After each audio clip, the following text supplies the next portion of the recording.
The silk of my skirt snagged on a rusted pipe, tearing with a sound like a scream trapped in a throat. I didn't stop to look at the damage. I couldn't. The labyrinthine service tunnels beneath the Fairmont Copley Plaza smelled of stale grease, damp concrete, and the metallic tang of my own terror. Behind me, the muffled thrum of the engagement party continued, a sophisticated beast that had tried to swallow me whole. I was the guest of honor, the prize filly on display, the daughter of Senator William Evans, and as of 20 minutes ago, the most expensive piece of merchandise in Boston. I pushed through a heavy steel door marked "No Exit," the crash of the bar against my hip sending a jolt of pain up my spine that barely registered. My lungs burned. Every breath was a ragged gasp, scraping against my ribs. I had to get out. I had to disappear before they realized the bride-to-be hadn't just gone to the powder room to touch up her lipstick, but had vanished into the bowels of the hotel like a ghost. My mind kept replaying the conversation I wasn't meant to hear. It played on a loop, a nightmare I couldn't wake up from. I had been standing just outside the library, pressing a cold glass of water to my forehead, trying to stave off the migraine that had been threatening me all day. The door had been cracked open just an inch. "She's spirited, William. I'll give her that," Lucas Vane had said. His voice was smooth, like oil slicked over asphalt. Lucas, my fiancé. The man who had courted me with charity galas and orchestrated photo ops. The man I thought was just a boring, ambitious politician. "But are you sure she won't ask questions about the transfer? The accounts are in her name. Chloe does what she's told," my father had replied. The dismissal in his tone was absolute. It wasn't the voice of a parent. It was the voice of a broker closing a deal. Once the marriage license is signed, the spousal privilege laws kick in. You get the access codes to the offshore holdings, I get the campaign financing from your associates, and if the feds ever look too closely at the Da Vinci laundromat, well, Chloe is the one whose signature is on the restoration contracts. She's the perfect scapegoat. An unstable artist with a history of anxiety? The jury will eat her alive. "And after?" Lucas had asked. "Once the assets are liquidated? Do whatever you want. An accident. An overdose. She's not necessary after the merger is complete." I stumbled, my heel catching on a grate. I fell hard, my knees slamming into the dirty concrete floor of the loading dock. The white satin of my Vera Wang gown, a dress that cost more than most people earned in a decade, soaked up the grime instantly. I scrambled up, ignoring the sting of scraped skin. They weren't just planning a marriage. They were planning a funeral. My funeral. I burst out of the loading bay doors and into the night. The weather had turned violent. A storm had been threatening all afternoon, and now it unleashed its fury upon the city. The wind hit me like a physical blow, icy and merciless. It wasn't just rain. It was a deluge that turned the world into a blur of gray and black. Within seconds, the heavy satin of my dress became a lead weight, dragging me down, clinging to my legs like drowning hands. My hair, pinned up in an intricate chignon with diamond-studded pins, began to collapse, wet strands plastering themselves against my face, blinding me. I kicked off my heels. They were useless now. I ran barefoot onto the asphalt, the rough surface biting into my soles, but the pain was grounding. It was real. The champagne-soaked lie back in the ballroom was the dream. This cold, hard pavement was the reality. I couldn't go to the police. My father controlled half the precinct, and Lucas owned the other half. I couldn't go to my apartment. It would be the first place they looked. I had no phone, no wallet, no ID. Everything was in the clutch I had left at the table. I was a ghost in a wedding dress, sprinting through the back alleys of Boston with nothing but the adrenaline pumping through my veins. Headlights swept across the brick wall to my left. Panic, sharp and electric, surged through me. I threw myself behind a dumpster that smelled of rotting fish and garbage. A black SUV rolled past slowly, prowling. It wasn't a police car. It was an unmarked Escalade with tinted windows. The kind of car that didn't exist on official records. I pressed a hand over my mouth to stifle the sob clawing its way up my throat. They were already hunting. I waited until the taillights faded around the corner before I moved. I needed cover. I needed a place where the senator's influence was weak. a place where the neatly manicured laws of Beacon Hill didn't apply. Instinct, primal and desperate, pulled me toward the north end, the old Italian district. The streets there were narrow, a tangled knot of history and secrets where a limousine couldn't fit, and where shadows were deep enough to hide a woman in white. I ran until my chest felt like it was filled with broken glass. I didn't know how long I had been moving. 10 minutes, an hour? Time had dissolved into the rhythm of my feet slapping against wet cobblestones. The architecture changed around me. The glass and steel of the financial district gave way to red brick, iron fire escapes, and the smell of basil and rain-slicked granite. My vision was spotting. The cold was seeping into my bones, making my teeth chatter so hard my jaw ached. I turned down a narrow street, Hanover, then took a sharp left into a dimmer, quieter alley. I needed to get indoors. Hypothermia was going to kill me before Lucas did if I stayed out here. I looked up at the building in front of me.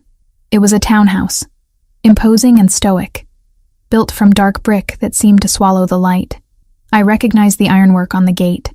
Years ago, before the funding was cut, this building had housed a private archive of Renaissance art restoration techniques. I used to come here as a student to study pigment compositions. I remembered the heavy oak door. I remembered there was a side entrance that used to be left unlocked for the delivery trucks. It was a desperate, stupid hope. The archive had closed 3 years ago. It was likely a private residence now, or gutted and empty, but I had nowhere else. I stumbled up the 3 stone steps, my bare feet slipping on the wet slate. I reached for the handle. Locked. Of course it was locked. Tears, hot and frustrated, finally spilled over, mixing with the rain on my cheeks. I leaned my forehead against the wood, shivering violently. Please, I whispered to the universe, to God, to anyone listening, please don't let this be the end. Then I heard it. The distinctive aggressive hum of an engine turning into the alley. I whipped my head around. The black SUV had found me. It crawled toward me like a shark scenting blood in the water. The high beams blinded me, pinning me against the door like an insect on a display board. Terror replaced exhaustion. I pounded on the door with my fist. Open up! I screamed, my voice cracking. Please, help me! The car doors opened. Men stepped out. Not police, not security. These men wore leather jackets and moved with a predatory synchronization that spoke of violence as a profession. I saw the glint of metal in the hand of the lead man. A pistol, held low against his thigh. They weren't here to retrieve a bride. They were here to erase a problem. I hammered on the wood again, harder, until my knuckles bruised. Help! Is anyone there? Please! I heard the heavy click of a deadbolt sliding back. The door swung inward. I didn't wait for an invitation. I practically fell across the threshold, collapsing onto a foyer floor made of polished hardwood. Warmth washed over me, the smell of burning oak, old paper, and something deeper, darker, like sandalwood and tobacco. I scrambled backward, crab-walking until my back hit the wall, clutching the ruined bodice of my dress to my chest. I looked up. The man standing there was not the elderly archivist I remembered. He was a mountain of a man, framing the doorway with shoulders that strained against a white dress shirt. The shirt was unbuttoned at the collar, revealing the column of a thick, strong neck. His sleeves were rolled up to his elbows, exposing forearms corded with muscle and dusted with dark hair. In one hand, he held a tumbler of amber liquid. In the other, hidden partially behind the doorframe, was a gun, matte black, steady. He looked down at me. His eyes were dark, almost black in the dim light of the hallway, set beneath brows that were currently drawn together in calculation, not concern. He didn't look shocked to find a half-drowned bride on his doorstep. He looked annoyed. I choked out, water dripping from my hair into my eyes. They're going to kill me. He didn't answer. He looked past me, out into the rain. The sound of boots crunching on gravel echoed from the street.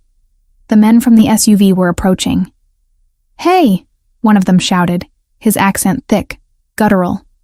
That's our girl. Send her out and we walk away. The man in the doorway didn't flinch. He didn't even put down his drink.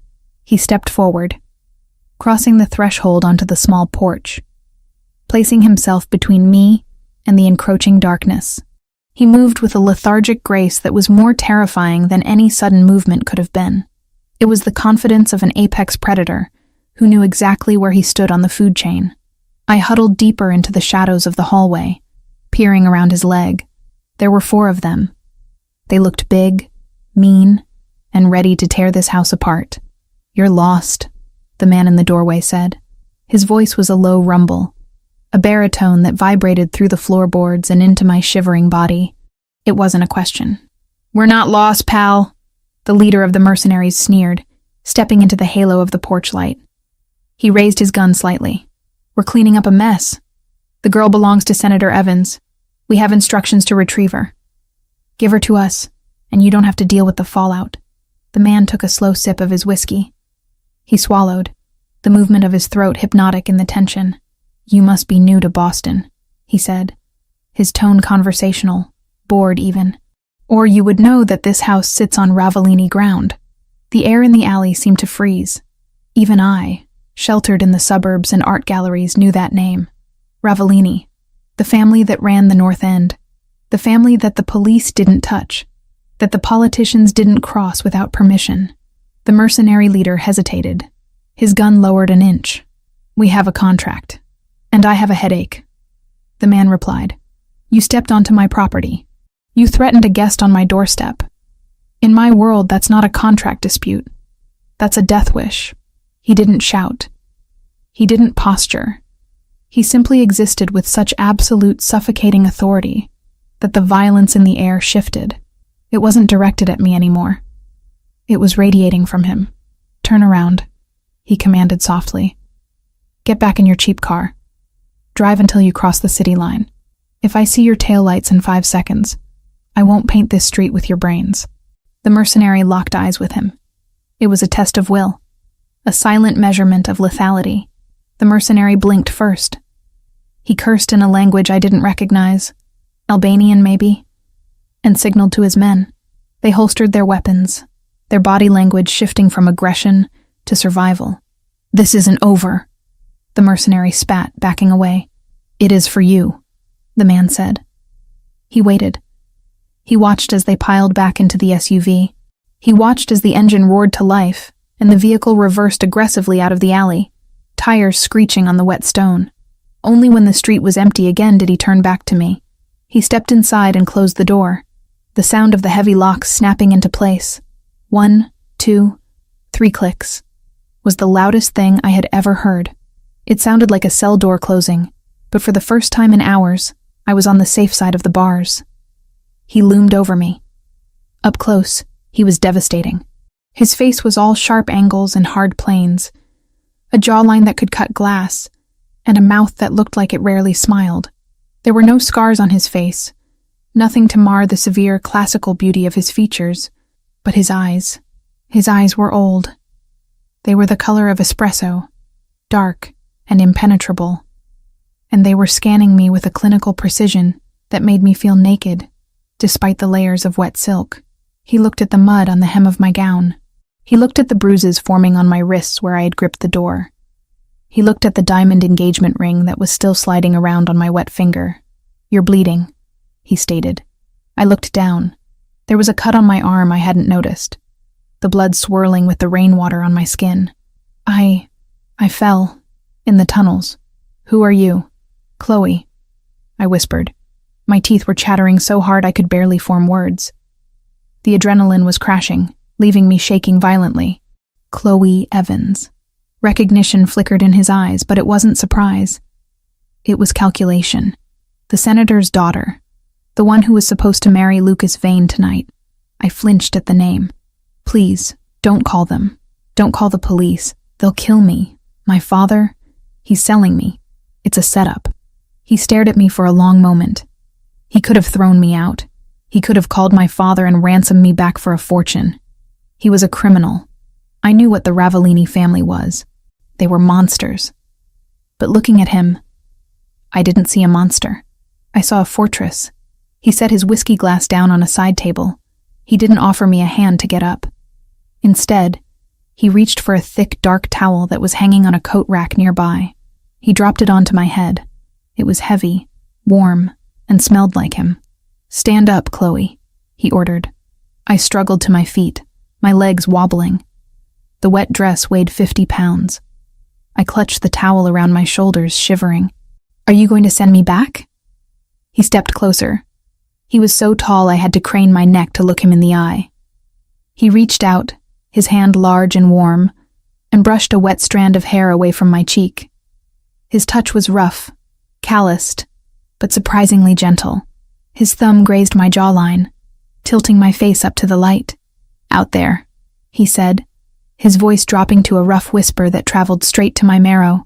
"You are currency. You are a problem to be solved or an asset to be liquidated." He leaned down, his face inches from mine. I could feel the heat radiating off him. But here, his eyes locked onto mine, demanding total submission, total honesty. "Here, you are under my roof. And the Ravellinis protect what is theirs." My breath hitched. "I'm not yours. You knocked on my door," he murmured. "You crossed my threshold. Fate brought you here, but I am the one deciding to keep you." He stepped back, gesturing toward the interior of the house, a dark, sprawling expanse of shadows and luxury.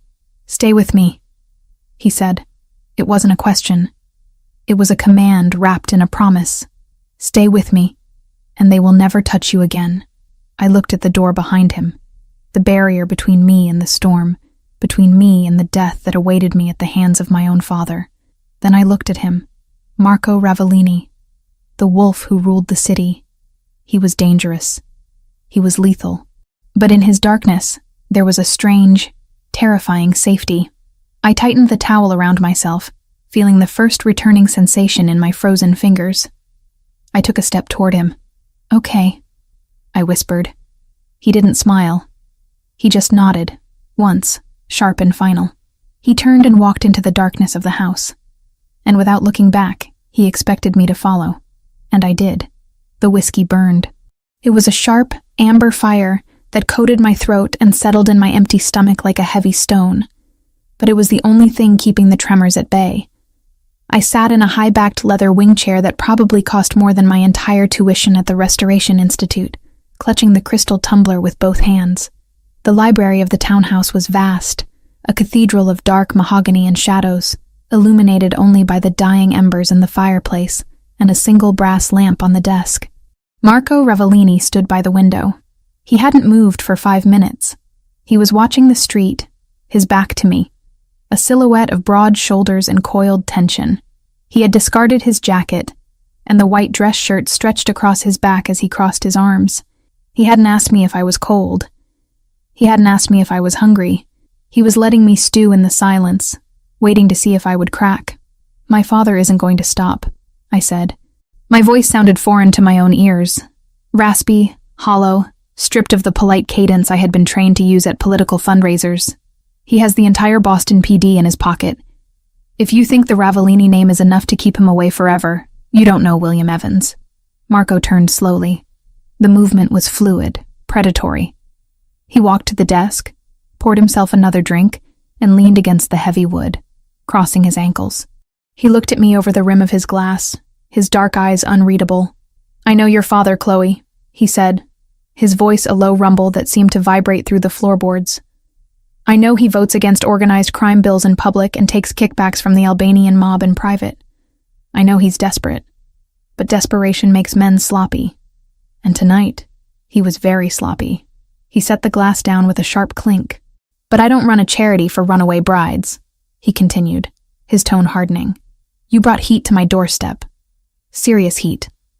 I need to know why. Why would a senator sell his only daughter to a man like Lucas Vane? What is so important that he would risk a federal kidnapping charge to get you back?"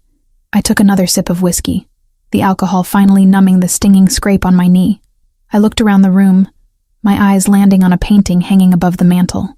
It was a portrait of a merchant, styled in the Dutch Golden Age tradition. The light, the shadow, the texture of the velvet coat. It was masterful. "That Vermeer," I said, pointing a trembling finger at the canvas. Marco glanced at it, a flicker of surprise breaking his stoic mask.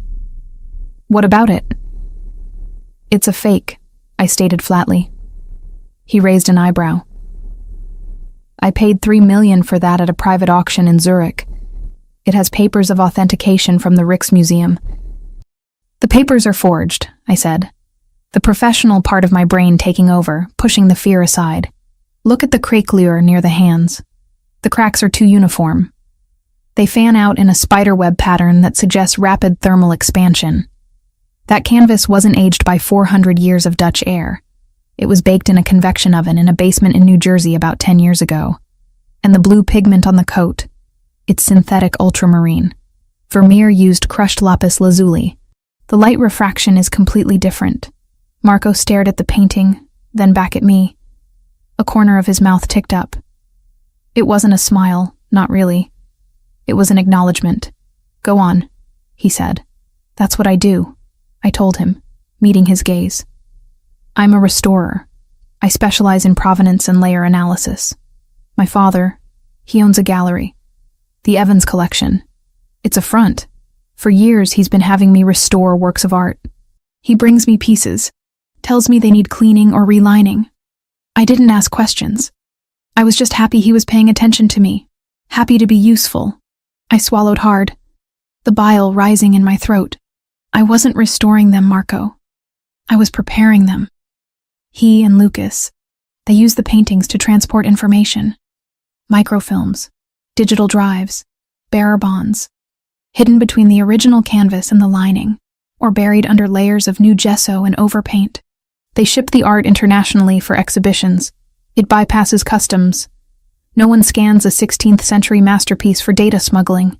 Marco went still. The air in the room shifted, becoming heavier, charged with a sudden, lethal intensity. He understood. He wasn't just a thug with a gun. He was a strategist. He saw the board. And tonight? He asked softly. I overheard them. I whispered. I wasn't supposed to be there. They were discussing the merger. My marriage to Lucas wasn't about politics. It was about consolidating the assets. Once I signed the marriage license, spousal privilege would prevent me from testifying if the feds ever found out. And once the transfer was complete, once the Da Vinci Project was fully laundered, you become a loose end, Marco finished. They were going to kill me, I said, the words tasting like ash. An overdose. An accident. It didn't matter. I was just the packaging for the deal. Marco pushed off the desk and walked toward me. He stopped inches from my chair, invading my space, forcing me to look up at him. He didn't touch me, but his presence was overwhelming. He smelled of rain and violence. Do you know which paintings? He asked. I know all of them, I said, my voice gaining strength. I know the chemical composition of the solvents needed to strip the layers without destroying the evidence. I know the shipping schedules. I know where the bodies are buried, Marco, because I'm the one who unwittingly dug the graves. I stood up.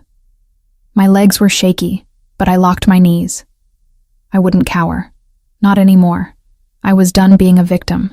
You want to hurt Lucas Vane? I asked. You want to cripple my father's operation? I can give you the map. I can decode every single piece of art they have. And what do you want in return? I want to live, I said. And I want to burn their world down. Marco studied me for a long moment. He looked at my ruined dress, my wet hair, the fire in my eyes that mirrored his own. He reached out and took the empty glass from my hand, setting it aside on a bookshelf. Deal, he said. There was no contract, no handshake, just that single word, heavy with obligation. Pack your things, he said, turning toward the door. Then he paused. Wait, you don't have things. We're leaving. Now. Leaving? I asked, panic flaring again. Where? This townhouse is burned, Marco explained, checking the magazine of his pistol before sliding it back into his holster. Your father knows you're in the North End. He won't strike tonight because he's scared of a war. But by morning, he'll have a judge sign a warrant. We're going to the main estate, my territory, the only place in Massachusetts where a senator's badge means nothing. He didn't grab my arm. He didn't push me. He opened the door and waited. It was a choice. I could walk out into the rain and take my chances, or I could walk with him into the belly of the beast. I walked with him. The drive was a blur of rain-streaked windows, and silence. We took a different car, a heavy armored sedan that felt more like a tank than a luxury vehicle. Marco drove with one hand on the wheel, his eyes constantly checking the mirrors. He didn't turn on the radio. He didn't try to make small talk.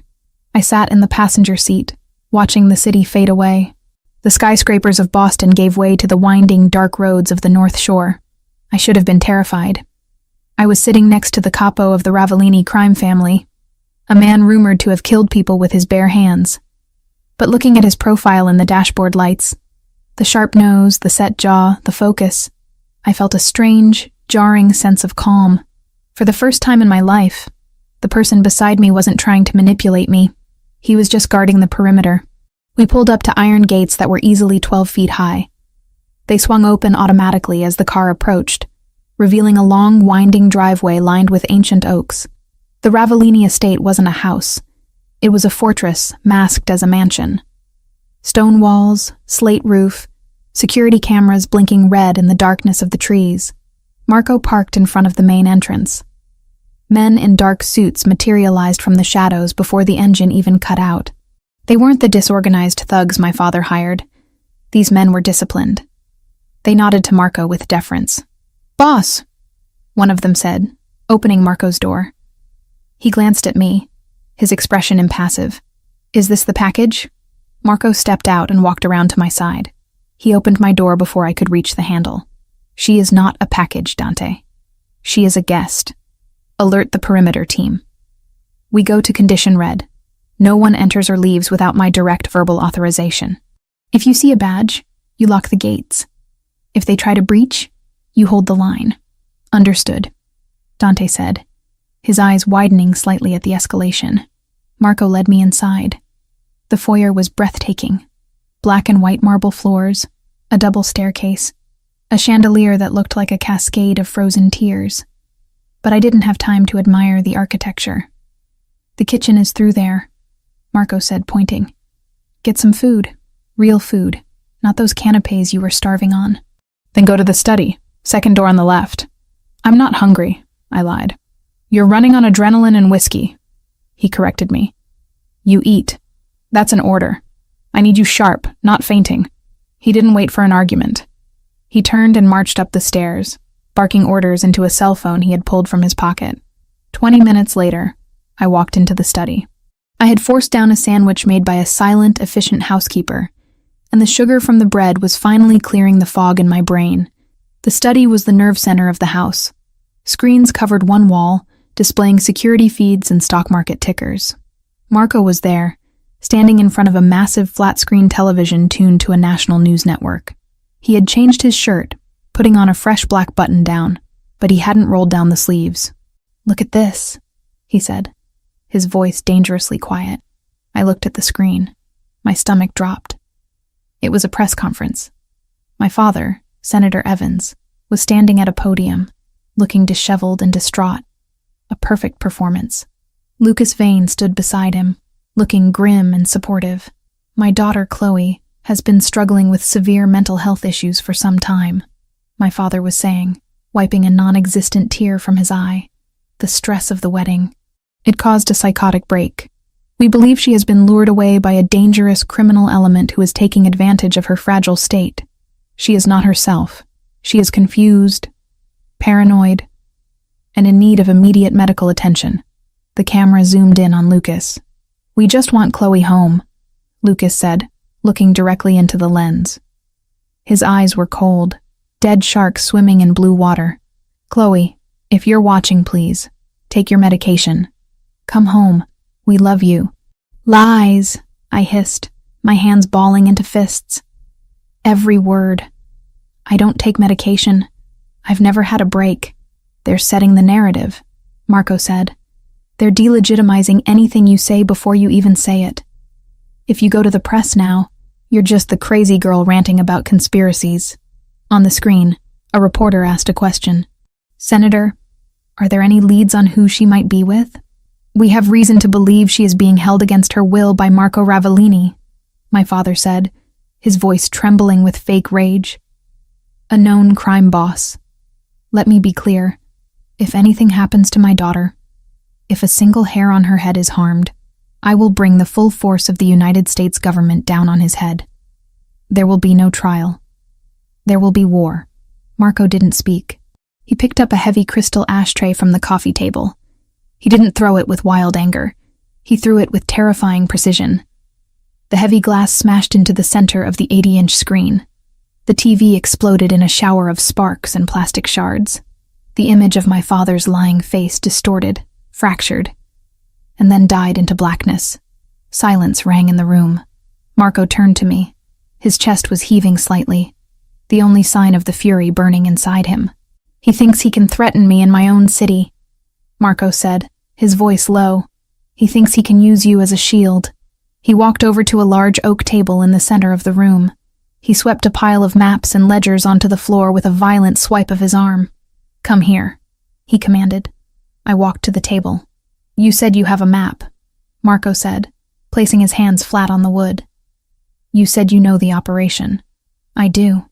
Draw it, he said. He grabbed a tablet from a side table and slid it toward me. Right now. Show me everything. Where are the paintings? Who are the buyers? What is the timeline? I picked up the stylus. My hand hovered over the digital screen. This was it. The point of no return. Once I wrote this down, I was an accomplice. I was betraying my blood. I was declaring war on my father. I looked at Marco. He wasn't looking at the tablet. He was looking at me, waiting, not forcing me, but witnessing me. You're not a prisoner here, Chloe, he said, reading my hesitation. The gates open from the inside, too.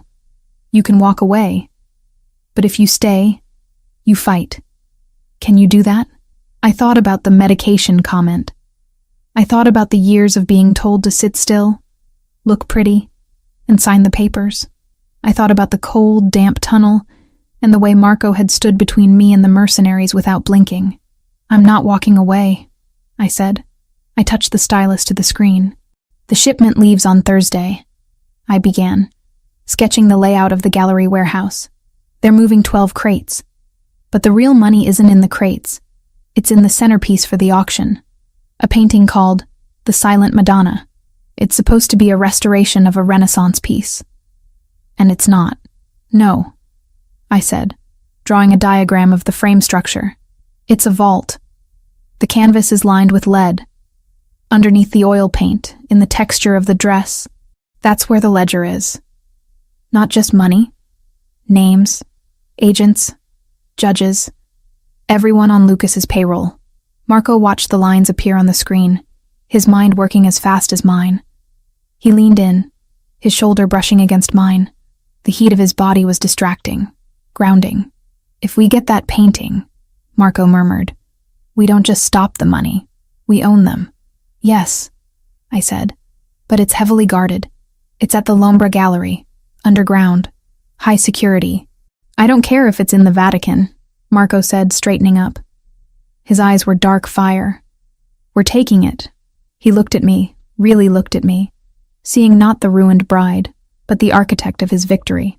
You need clothes, he said abruptly, the intensity shifting from war back to logistics. You can't plan a heist in a wedding dress. I don't have anything. I'll have my sister send things over in the morning. For now. He walked to a closet in the corner of the room and pulled out a black t-shirt and a pair of gray sweatpants. He tossed them to me. Wear these. The guest suite is next to mine. Try to sleep. I caught the clothes, clutching them to my chest. Marco? He paused at the door. What? Why did you break the TV? I asked softly. You didn't have to do that. He looked back at the shattered screen, then at me. His expression softened, just a fraction. I don't like liars, he said. And I didn't like the way he looked at you, even through a screen. He opened the door. Get some rest, Chloe. Tomorrow we steal a masterpiece. He left, closing the door softly behind him. I stood alone in the study, surrounded by the wreckage of the television and the blueprint of my betrayal. I looked down at the black shirt in my hands. It was soft cotton. I brought it to my face. It smelled like sandalwood and rain. I wasn't safe. I was in the center of a hurricane. But for the first time in 26 years, I wasn't just a doll in a box. I was the one holding the match. And Marco Ravellini had just given me the gasoline. The tiny earpiece hummed with static against my ear canal, a constant buzzing reminder that I was no longer Chloe Evans, the runaway bride. I was an operative, a weapon, a thief. I stood in front of the floor-to-length mirror in the guest suite of the Ravellini estate. But the reflection staring back was a stranger. Marco hadn't sent for a stylist or a personal shopper. He had sent a tactical team disguised as tailors. The dress wasn't chosen for its beauty, though it was devastatingly elegant. A column of midnight black silk that fit like a second skin. It was chosen for its engineering. The slit on the left side went high up my thigh, not to tease, but to allow for a full range of motion if I needed to sprint. The bodice was reinforced, tight enough to hold the wire running down my spine, but flexible enough to allow deep breaths. And the shoes. They looked like jagged stilettos, weapons in their own right, but the soles were lined with a red, grippy rubber compound usually found on combat boots. "Turn around!" Marco's voice came from the doorway. I spun, my heart doing a traitorous double tap against my ribs. He was leaning against the doorframe, dressed in a tuxedo that cost more than the gallery we were about to rob. The black tie hung loose around his neck, yet to be knotted. He looked lethal. Civilized, yes, like a panther in a diamond collar, but lethal nonetheless. "The wire is visible near the neckline," he noted, pushing off the frame and walking toward me. He didn't ask for permission. He stepped into my personal space, the scent of sandalwood and gun oil enveloping me instantly. His large, warm hands brushed against the bare skin of my neck, sending goosebumps cascading down my arms. He tucked the thin wire beneath the silk strap, his fingers lingering for a fraction of a second longer than necessary on my pulse point. "Your heart is racing," he murmured, his voice low and rough, vibrating through my chest. "I'm about to rob my father," I whispered, meeting his dark gaze in the mirror, and infiltrate a room full of people who think I'm currently having a psychotic break in a padded cell. "You aren't robbing him," Marco corrected, his eyes locking onto mine in the glass. "You are reclaiming what was stolen. And you aren't Chloe Evans tonight. You are Elena Koval, a private equity investor from Zurich, with a taste for religious iconography and a mute husband." "You're not going to talk?" "My accent is too distinct," Marco said, finally tying his tie with efficient, sharp movements. "In Boston, a Ravellini voice opens doors, but it also triggers alarms. Tonight, I am merely the muscle and the wallet. You are the face." He turned me around to face him, his hands settling heavily on my waist. The heat of his palms seeped through the silk, branding me. "Listen to me, Tesoro," he commanded, his intensity stripping the air from the room. "We are walking into the lion's den. L'Ombra isn't just a gallery, it's a bunker for the corrupt. Lucas will be there. Your father might be there.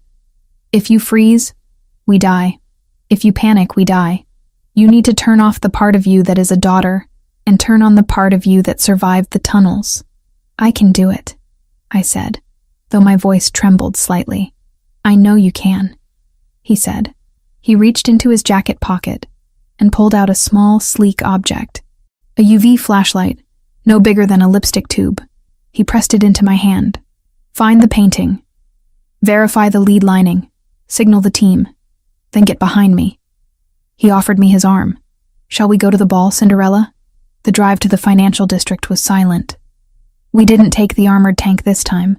We took a sleek, silver Aston Martin that blended in with the excess of the event. L'Ombra was located in the sub-basement of a skyscraper that housed 3 hedge funds and a law firm specializing in acquittals for the guilty. The elevator ride down was a descent into a different world. The doors slid open to reveal a cavernous space of polished concrete, exposed industrial pipes painted gold, and walls lined with art that was meant to intimidate rather than inspire. The lighting was low, amber and moody, designed to make the jewelry of the guests sparkle and to hide the flaws in the merchandise. "Stay close." Marco breathed into my ear, his arm tightening around my waist. We stepped into the crowd. It was a sea of masks and malice. This was a masquerade auction, a convenient affectation that allowed the city's elite to indulge in their vices anonymously. I adjusted the black lace mask over my eyes, grateful for the barrier. The air smelled of expensive champagne, ozone, and the metallic tang of avarice. I scanned the room, my professional eye automatically cataloging the art on the walls. It was a graveyard of forgeries and stolen masterpieces. To my left, a Basquiat that had clearly been painted by an art student in a loft in Brooklyn. To my right, a legitimate Roman bust that had been reported stolen from a dig site in Italy 4 years ago. Focus. Marco's voice crackled in my ear, though he was standing right beside me. Target is on the north wall. We moved through the throngs of people. A judge I recognized from the nightly news nodded at us. A tech billionaire raised a glass. They saw the tuxedo and the dress, the posture of arrogance, and accepted us as one of their own. It was sickening. Then I saw it.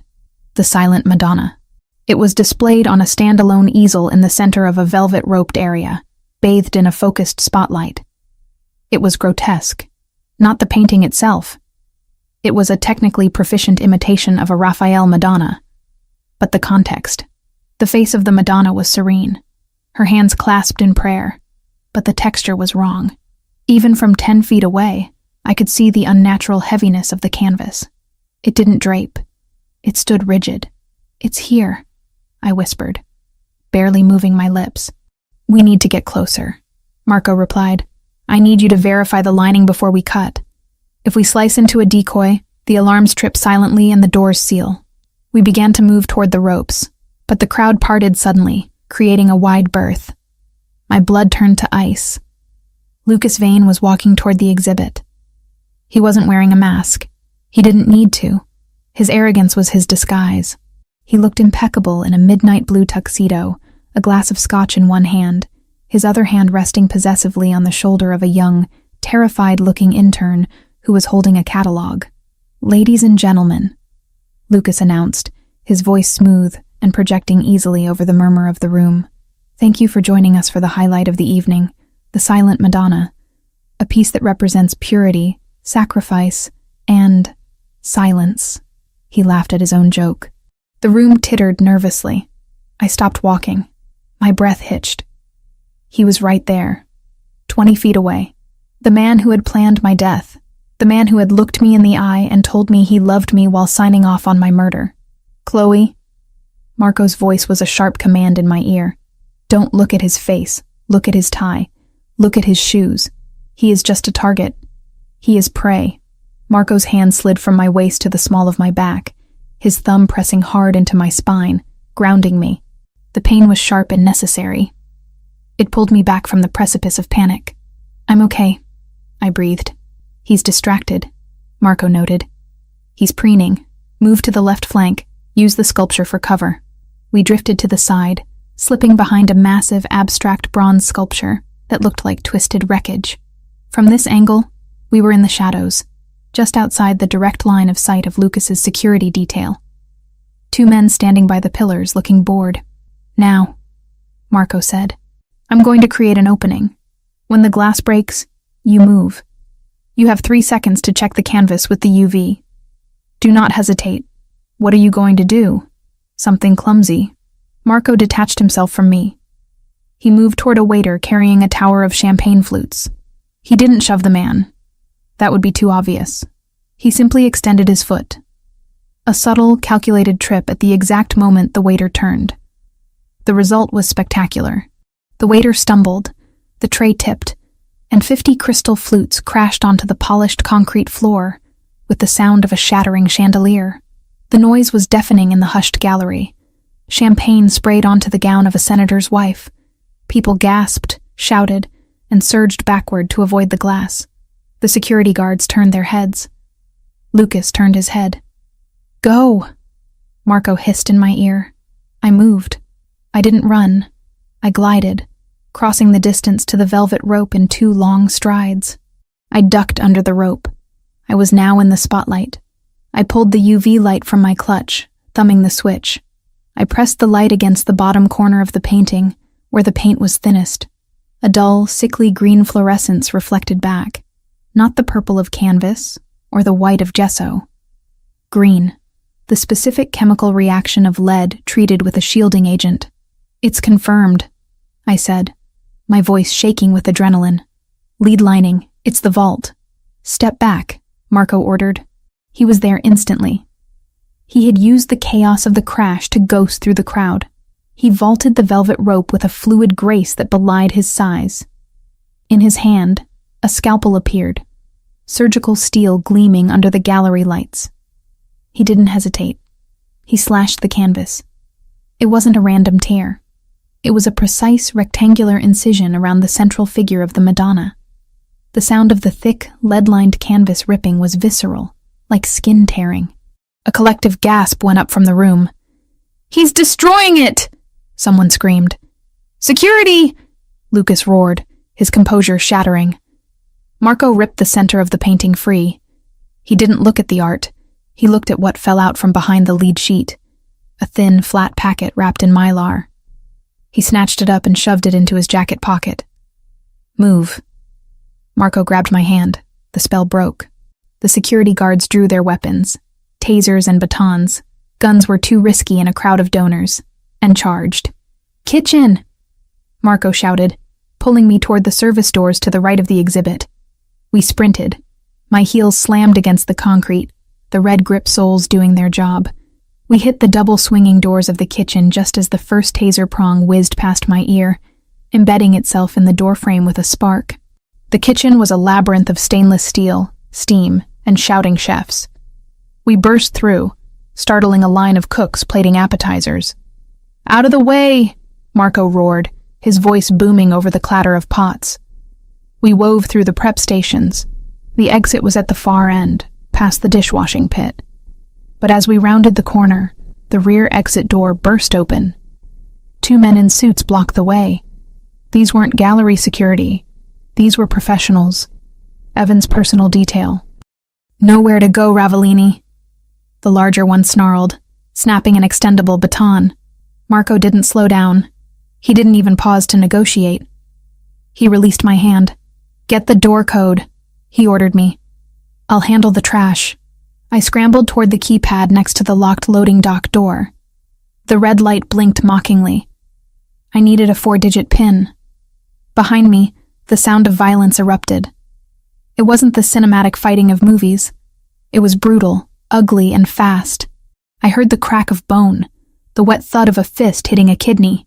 I glanced back for a second. Marco had ducked under the baton swing, trapped the man's arm, and used the man's own momentum to drive his face into the stainless steel counter. The man crumpled. The second guard lunged at Marco with a knife. "The code, Chloe." Marco grunted, dodging the blade by an inch. "Think, what does your father love?" My mind raced. My birthday? No, he barely remembered it. His anniversary? No. The date he was elected? Too public. Then I remembered the painting, the fake Vermeer, the date on the fake authentication papers. 1665. I punched it in. 1 to 6 to 6 to 5. Electronic buzz. Access denied. "Wrong code," I screamed. Marco caught the knife hand, twisting the guard's wrist until I heard a sickening snap. The guard screamed, dropping the weapon.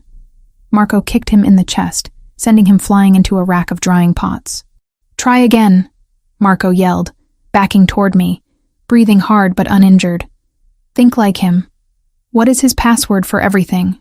I closed my eyes, visualizing my father's office, his safe, his ego. It wasn't a date. It was a number. The number of votes he won by in his first landslide victory. The number he bragged about at every dinner party. 2412. I keyed it in. The light turned green. The heavy hydraulic lock hissed. "Got it." I shoved the door open. Rain and cold night air blasted into the hot kitchen. We spilled out onto the loading dock. The alley was dark, slick with oil and water. "Where's the car?" I gasped, looking around. The Aston Martin was parked blocks away. We couldn't go back to the front. "There." Marco pointed to a nondescript gray sedan idling halfway down the alley. "Plan B." We ran for it. But the back door of the kitchen slammed open again. Lucas Vane stood there. He wasn't holding a drink anymore. He was holding a gun. A silver revolver that looked too large for his manicured hand. "Chloe!" he screamed, his voice cracking with rage. "You ungrateful bitch!" He raised the gun. Marco didn't dive for cover. He stepped in front of me, shielding my body with his own. He raised his own weapon, the Beretta he had pulled from his waistband. Lucas fired. The shot went wild, sparking off the brick wall 3 feet to our left. He was panicking. He wasn't a shooter. He was a politician. Marco didn't miss. He fired 2 shots. Not to kill. Too much paperwork. Too much heat for a public figure. He shot the ground in front of Lucas, sending shards of concrete flying into his shins, and then he shot the light fixture above the door, plunging the dock into darkness. "Car! Now!" Marco shoved me toward the driver's side of the gray sedan. "Me?" I yelled. "I need to cover the rear. You drive." I didn't argue. I threw myself into the driver's seat. The keys were already in the ignition. I twisted them, and the engine roared to life. It was a sleeper car, shabby on the outside, modified racing engine on the inside. Marco dove into the passenger seat just as I slammed the gear shift into drive. "Go! Go! Go!" I floored it. The tires spun on the wet asphalt, smoking, then caught traction. The car fishtailed violently, missing a dumpster by inches, and shot out of the alley onto the main street. "Left," Marco shouted, checking the side mirror. "We have company." I glanced at the rearview mirror. 2 black SUVs were peeling out of the garage exit behind us. The mercenaries. "Hold on," I gritted out. I took the corner onto Congress Street at 60 miles an hour. The back of the car swung out, drifting. I steered into the skid, correcting with a reflex I hadn't used since the defensive driving course my father made me take, after a kidnapping scare when I was 12. "They're gaining," Marco said calmly. He rolled down his window. The wind and rain whipped into the cabin. He leaned out, bracing his arms on the doorframe, the Beretta steady in his grip. Bang, bang, bang. The shots were deafening inside the car. Behind us, the lead SUV swerved. Marco had hit the front tire. The massive vehicle lost control, hydroplaning across the lanes and slamming into a parked delivery truck with a crunch of metal that vibrated through my steering wheel. "One down," Marco said, pulling back inside and rolling up the window. He looked at me. There was no fear in his eyes. There was something else. A wild, electric approval. "You drive like a getaway driver," he noted, sounding almost impressed. "I learned to drive so I could run away from him," I said, my knuckles white on the wheel. I just never had a place to run to until tonight. We sped through the red light at the intersection, leaving the chaos of the financial district behind. The adrenaline was starting to shake my hands, but the car was steady. "Where are we going?" I asked, my breathing ragged. "The estate?" "No," Marco said, checking the packet he had stolen from the painting. He tucked it safely into the glove compartment. "The estate is too obvious. They'll expect us to go to ground. We're going to the safe house in the Berkshires. It's off the grid. No cameras, no satellite linkage." He reached over and placed his hand on my thigh, his thumb rubbing soothing circles against the tense muscle. The touch was grounding, pulling me back from the edge of hysteria. "You did good, Chloe," he said quietly. "You didn't freeze." "I wanted to," I admitted. "When I saw him, when I saw Lucas, I wanted to throw up." "But you didn't," Marco said. "You acted. That's the difference between a victim and a survivor." I looked at him for a split second, before turning my eyes back to the rain-slicked road. He was right. I had walked into the lion's den. I had looked the monster in the face, and I had stolen his prize. "The painting?" I asked. "What's in the packet?" Marco opened the glove box and pulled out the mylar envelope. He ripped it open. Inside wasn't money. It wasn't a ledger. It was a stack of transparent films, microdots. "It's not just names," Marco said, holding one up to the passing streetlights. "These are schematics, blueprints." "For what?" "For a building," Marco said, his voice turning ice cold. "A federal building. Chloe, they aren't just laundering money. They're selling infrastructure vulnerabilities to foreign cells. This isn't corruption. This is treason." The weight of what we had just done settled over us. We hadn't just robbed a gallery. We had just intercepted an act of war. They won't stop hunting us now, I whispered. They can't. Good, Marco said, racking the slide of his empty gun to reload a fresh magazine. Because I'm tired of running. He looked at me, his eyes dark and promising violence. Let them come, he said. We'll be waiting. I pressed the accelerator harder, the engine growling in response. The city lights faded into the rearview mirror, replaced by the encroaching darkness of the highway. I wasn't the senator's daughter anymore. I wasn't the runaway bride. I was the driver of the getaway car, and for the first time in my life, I was choosing the direction. The gray sedan crunched over gravel and dead leaves, the headlights cutting through the relentless curtain of rain that had followed us all the way from Boston to the Berkshires. We were miles from civilization, deep in a forest that felt ancient and indifferent to the violence we had just escaped. The safe house wasn't a cabin. It was a bunker dressed up in cedar and stone, squatting low against the earth as if trying to hide from the sky itself. Marco killed the engine. The silence that followed was heavy, ringing in my ears after hours of the roaring engine and the phantom echo of gunshots. We're clear, he said, his voice rougher than usual. I looked over at him in the dim light of the dashboard. He was gripping the steering wheel so hard his knuckles were white. But it wasn't anger. It was pain. His left arm was held rigid against his side, and a dark stain was spreading across the sleeve of his tuxedo jacket, turning the expensive fabric slick and black. You're losing blood, I said, my voice snapping into the clinical tone I used when assessing a damaged canvas. Panic was a luxury I couldn't afford. Not when the only thing standing between me and a shallow grave was currently bleeding out in the driver's seat. It's a scratch, Marco grunted, opening his door. Grab the packet from the glove box. It's not a scratch, Marco. You took a knife meant for my throat. He didn't argue. He stepped out into the rain, moving with a stiff, guarded gait that terrified me more than if he had collapsed. Marco Ravellini was a force of nature. Seeing him vulnerable felt like watching a mountain crack. I grabbed the stolen microdots, shoved them into my pocket, and followed him. The interior of the house was cold, smelling of stale air and pine. Marco punched a code into a keypad by the door, and the security lights flickered on, revealing a space that was utilitarian and stark. Leather furniture, bare walls, a kitchen that looked like it had never been used. There were no personal touches, no photos, no life. This was a place people came to survive, not to live. Marco walked straight to the kitchen island and leaned heavily against the granite counter. He hissed a breath through his teeth, his face paling beneath the tan. First aid kit, I demanded, throwing my wet jacket onto a bar stool. Where is it? Bathroom. Under the sink, he managed to say, his eyes closing for a brief second. I ran. I didn't just walk. I sprinted to the bathroom, falling to my knees to wrench open the cabinet.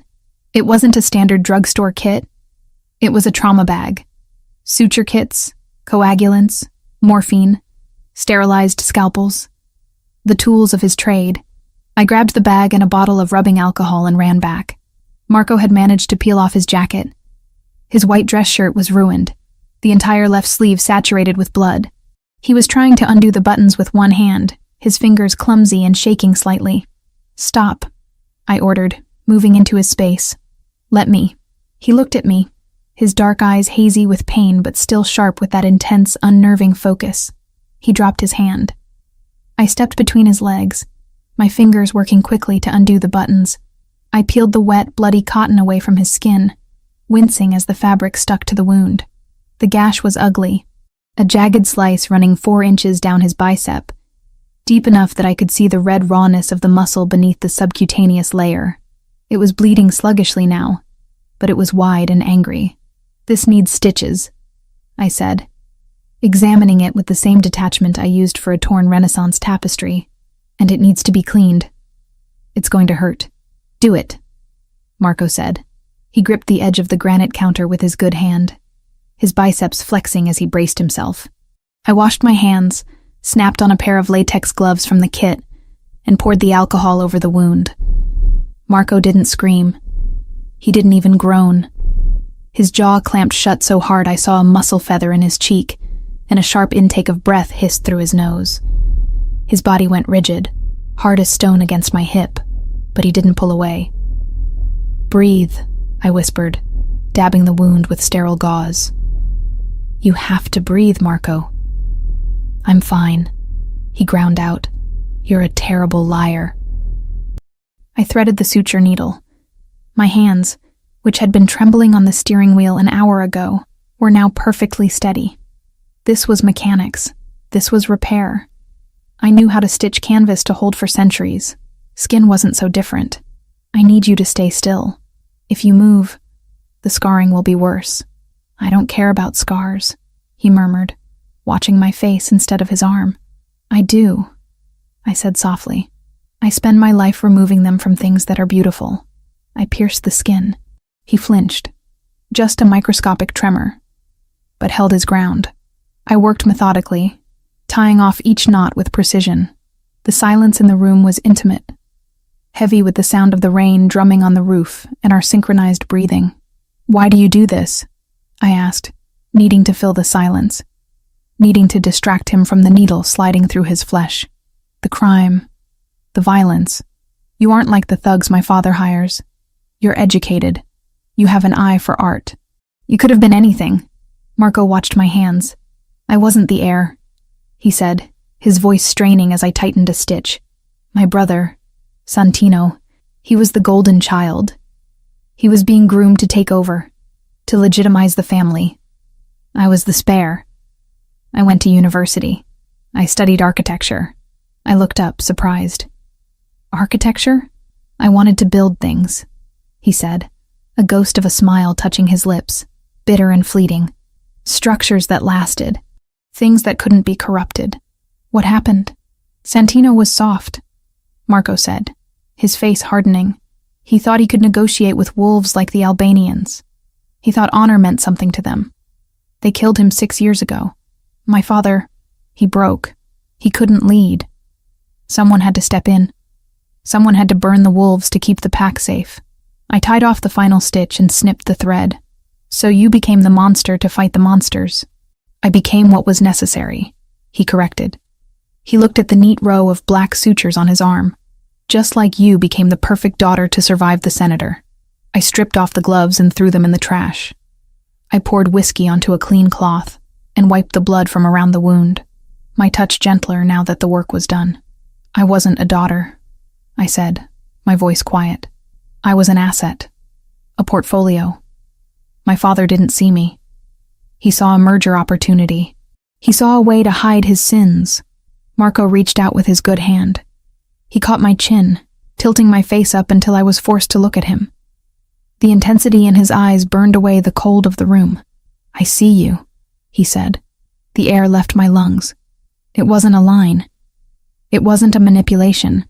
It was a fact, stated with the same absolute certainty he used when he ordered men to die. "You didn't flinch in the gallery," he murmured, his thumb brushing over my lower lip. "You drove through a firefight. You just sewed me up without shaking. You aren't an asset, Chloe. You're a weapon he didn't know how to wield." "Marco, he wanted to sell you," he growled, the anger vibrating in his chest. "He wanted to give you to a man like Lucas Vane, who would have broken you just to see the pieces shine. The thought of him touching you, of anyone touching you." He didn't finish the sentence. He didn't have to. He pulled me closer, his hand sliding into the wet hair at the nape of my neck. The distance between us vanished. The smell of him, antiseptic, blood, sandalwood, and raw male heat, flooded my senses. My hands found purchase on his bare chest. His skin was fever hot. I could feel the heavy, powerful beat of his heart against my palms. "I'm not afraid of you," I whispered, the realization crashing over me. I should have been. He was a killer. He was dangerous, but he was the only thing in the world that felt solid. "You should be," he said, his voice dropping to a rough whisper against my mouth. "Because once I kiss you, I'm never letting you go. There is no going back to the gallery, no going back to the life you knew. You stay with me, in the dark, in the blood, always. I don't want to go back," I breathed. "I want to stay." He didn't wait. He crushed his mouth to mine. It wasn't a gentle kiss. It was a claiming. It was a collision of two people who had been running on the edge of a cliff for too long and finally decided to jump. He tasted of whiskey and danger. His tongue swept into my mouth, demanding, taking, possessing. I made a sound in the back of my throat, a whimper of need that I hadn't known I was capable of making. My fingers curled into his shoulders. I pulled him closer, needing to eliminate every millimeter of space between us. He lifted me, effortlessly. Despite the wound, despite the blood loss, he hoisted me up onto the granite island. He stepped between my thighs, pressing his hips against mine, the hard ridge of his desire undeniable against the thin fabric of my sweatpants. Mia Regina. He groaned against my neck, his teeth grazing the sensitive skin there. My queen, you belong to me. Say it. I'm yours. I gasped, throwing my head back as his lips trailed fire down my throat. I'm yours, Marco. He stripped the shirt off me. The air was cold, but his hands were searing. He looked at my body, not with lust, but with reverence, like I was the masterpiece he had stolen, the only thing of value in a world of fakes.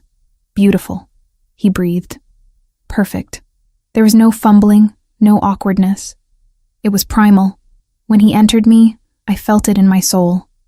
It was a grounding, an anchoring. The storm outside raged, wind battering the windows, but in that kitchen, on that cold granite counter, I was burning. We moved together in a rhythm that was frantic and desperate, a reaffirmation of life in the face of the death we had narrowly escaped. Every touch was a promise. Every kiss was a seal.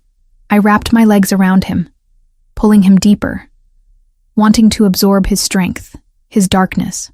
I wanted him to mark me, to change me, so that no matter what happened tomorrow, I would never be the same again. When the end came, it shattered me. I cried out his name, my body bowing off the counter, burying my face in the crook of his neck. He followed me seconds later, a guttural roar tearing from his throat as he poured himself into me. We stayed like that for a long time, tangled together, breathing hard, his forehead resting against mine. The adrenaline had faded, replaced by a heavy, languid exhaustion. But the fear was gone. I wasn't alone anymore. Eventually, Marco pulled back. He kissed my swollen lips, then my forehead. He didn't pull away emotionally. He just adjusted my shirt, covering me with a tenderness that made my chest ache. "Are you okay?" he asked, his voice rasping. "Yes," I said, and I meant it. He hopped off the counter and helped me down. His arm was bleeding again, a small spot of red blooming on the gauze, but he ignored it. "We need to see what we have," he said, the soldier returning to duty, but he kept his hand on my lower back, keeping me connected to him. We walked to the living area. Marco retrieved the packet of microdots from the table where I'd left them. He pulled a specialized laptop from a secure case under the sofa, a military-grade machine that looked like it could survive a bomb blast.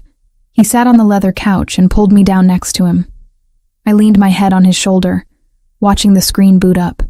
"It's old tech," Marco noted, holding one of the films up to the light. "Analog storage, smart. It can't be hacked remotely." He slipped the film into a specialized scanner attachment on the side of the laptop. The screen flickered, blue code cascading down the terminal. "Here we go," he muttered. An image appeared on the screen. It was a digital scan of the documents hidden in the painting. My heart hammered. This was it. The proof. But as the file opened, a red box flashed on the screen. "Encryption detected. Biometric key required." "Damn it," Marco cursed softly. "What?" I sat up. "What does it mean?" "It means the data is scrambled," Marco said, pointing to the chaotic jumble of characters on the screen. "Your father isn't an idiot. He didn't just hide the files. He locked them. See this algorithm? It's a dual-key system.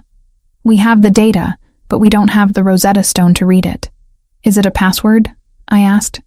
"A number?" "No." Marco shook his head, frustration tightening his jaw. "Look at the prompt.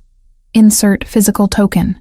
It's a hardware key, a drive, a chip, something physical that completes the circuit." I closed my eyes. visualizing my father's office, his habits. He wears a necklace, I said slowly. A silver chain. He never takes it off. There's a pendant on it. It looks like a chess piece, a black rook. Marco looked at me. A rook? Yes. He told me it was a family heirloom. But the Evans family were farmers, Marco. They didn't have heirlooms.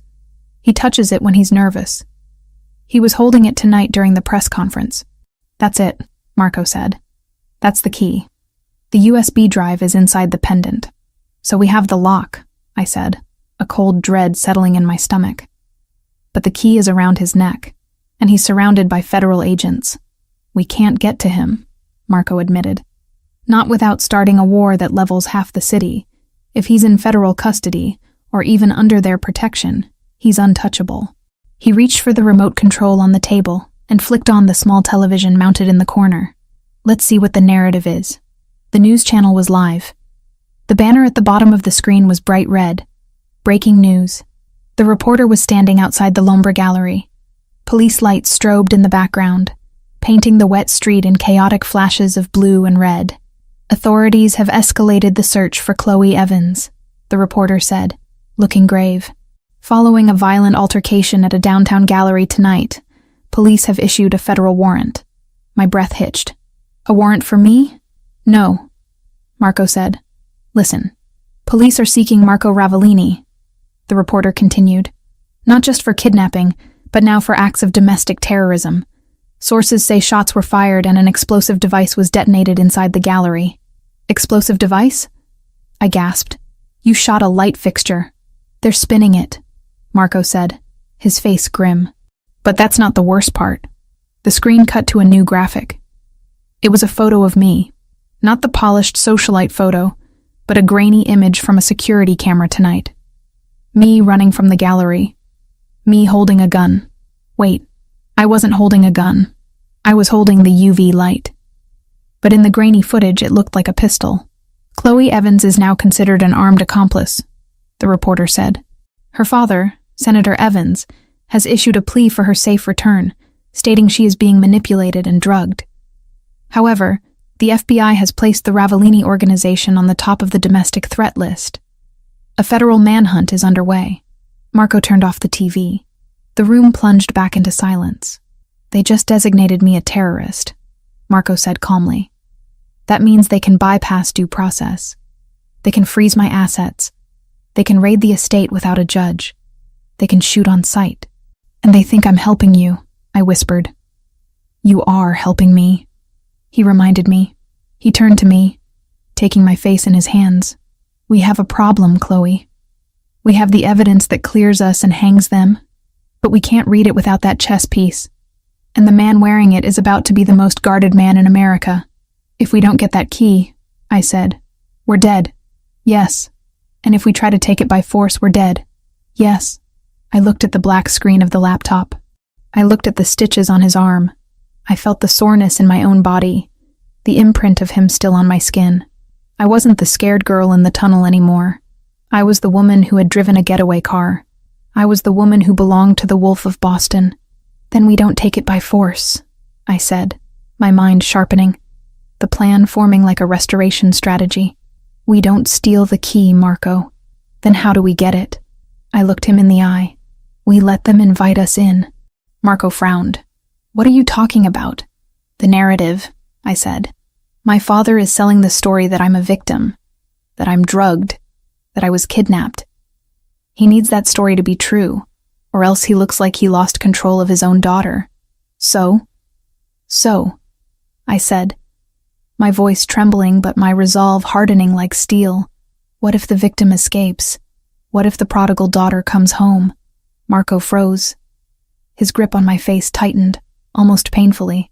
No, it's the only way, I insisted. If I go back, if I pretend I escaped you, they'll take me in. They'll bring me right to him, right to the key. Absolutely not, Marco growled, pulling back. I am not sending you back to that psychopath. He'll kill you. He won't kill me before the wedding, I argued. He needs the spousal privilege. He needs me to sign the papers. I have 24 hours, Marco, maybe 48. It's suicide, Chloe. He stood up, pacing the room, the predator caged. You saw Lucas tonight. He shot at you. You think I'm going to let you walk back into his house? Do you have a better plan? I challenged him, standing up too. Because from where I'm sitting, we're trapped in the woods with a useless hard drive and the entire US government coming to kill us. If we stay here, we die together. If I go back, we have a chance to win. Marco stopped pacing. He looked at me. His eyes were wide with fear, not for himself, but for me. It was the first time I had seen true fear in him. I promised to keep you safe, he whispered. I promised you would never have to go back. I walked over to him. I placed my hand on his chest, over his heart. You are keeping me safe, I said, by helping me end this. But to do that, I have to be the bait. He covered my hand with his. If you do this, if you walk out that door, I can't protect you until the trap springs. You'll be alone. I won't be alone, I said, looking up at him, because I know you'll come for me.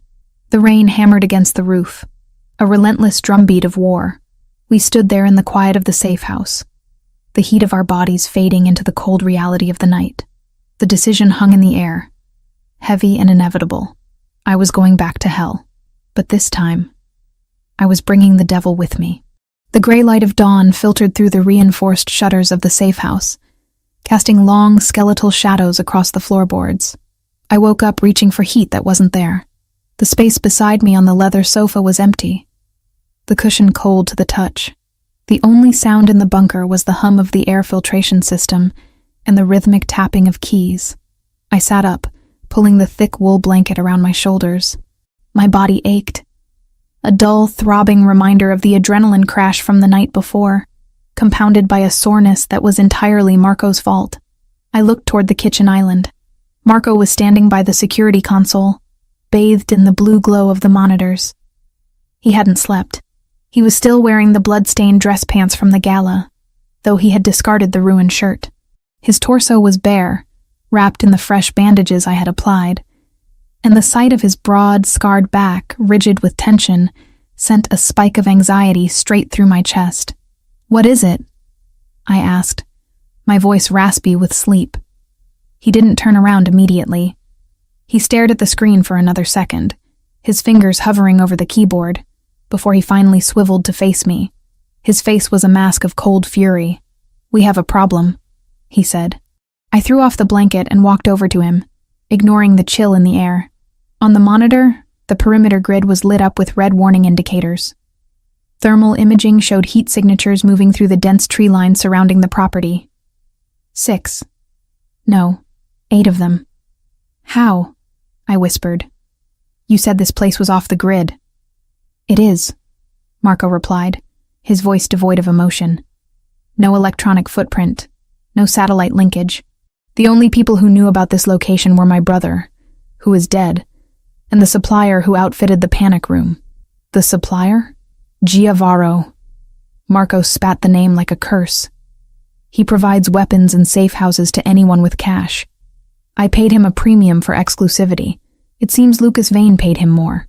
He reached under the counter and pulled out a heavy assault rifle, checking the chamber with a metallic clack that echoed in the silent room. He slid a fresh magazine into his Beretta and placed it on the counter, then looked at me. Get to the bunker, he ordered. There's a hatch in the pantry. It leads to a sub-basement with a separate air supply. Lock it from the inside. Do not open it until you hear my voice, specifically my voice. If anyone else tries to open it, you use the pistol I left down there. No, I said. Marco froze. He looked at me, his eyes narrowing. This isn't a discussion, Chloe. These aren't street thugs. They're moving in a tactical formation. They're here to liquidate the assets. That means me, and it means you. Exactly, I countered, moving not toward the pantry, but toward the laundry room adjacent to the kitchen. If they're a tactical team, they have thermite charges. They'll burn through a bunker hatch in 3 minutes. If you die up here, I die down there. I'm not hiding in a hole waiting to suffocate. Chloe, I'm not a soldier, Marco, I shouted, turning back to him. I can't shoot a moving target at 50 yards. But I know chemistry, and I know this house is stocked with industrial cleaners because I saw them under the sink when I got the first aid kit. I kicked open the laundry room door. It was a small, narrow utility space. On the shelf sat rows of heavy plastic jugs. Bleach, ammonia-based glass cleaner, drain opener. "What are you doing?" Marco demanded, stepping into the doorway, the rifle held loose in his grip. "Improvising," I said, grabbing a gallon of bleach and a bottle of high-concentration ammonia floor stripper. "You want to clear the hallway?" "I'll clear the hallway." Marco looked at the bottles in my hands, then at my face. He realized what I was suggesting.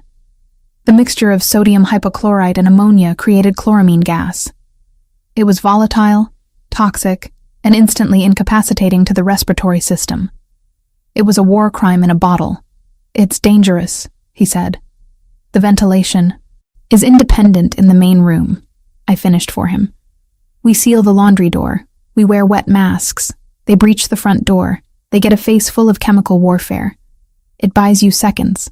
Seconds you need." He hesitated, the protective instinct warring with the strategist in him.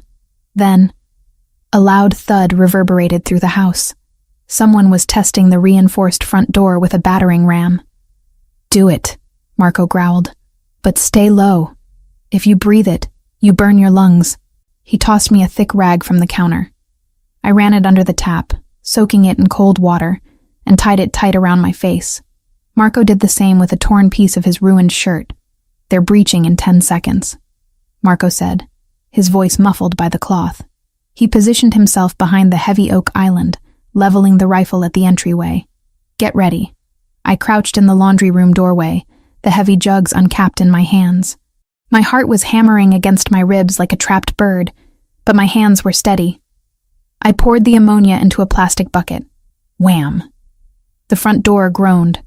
The wood splintered around the deadbolt. Wham! "Wait for it," Marco signaled with his hand. The door flew open with a crash, hanging off its hinges. Gray morning light flooded the entryway, followed immediately by 3 black-clad figures swarming in, weapons raised. "Now!" Marco yelled. I didn't throw the bucket.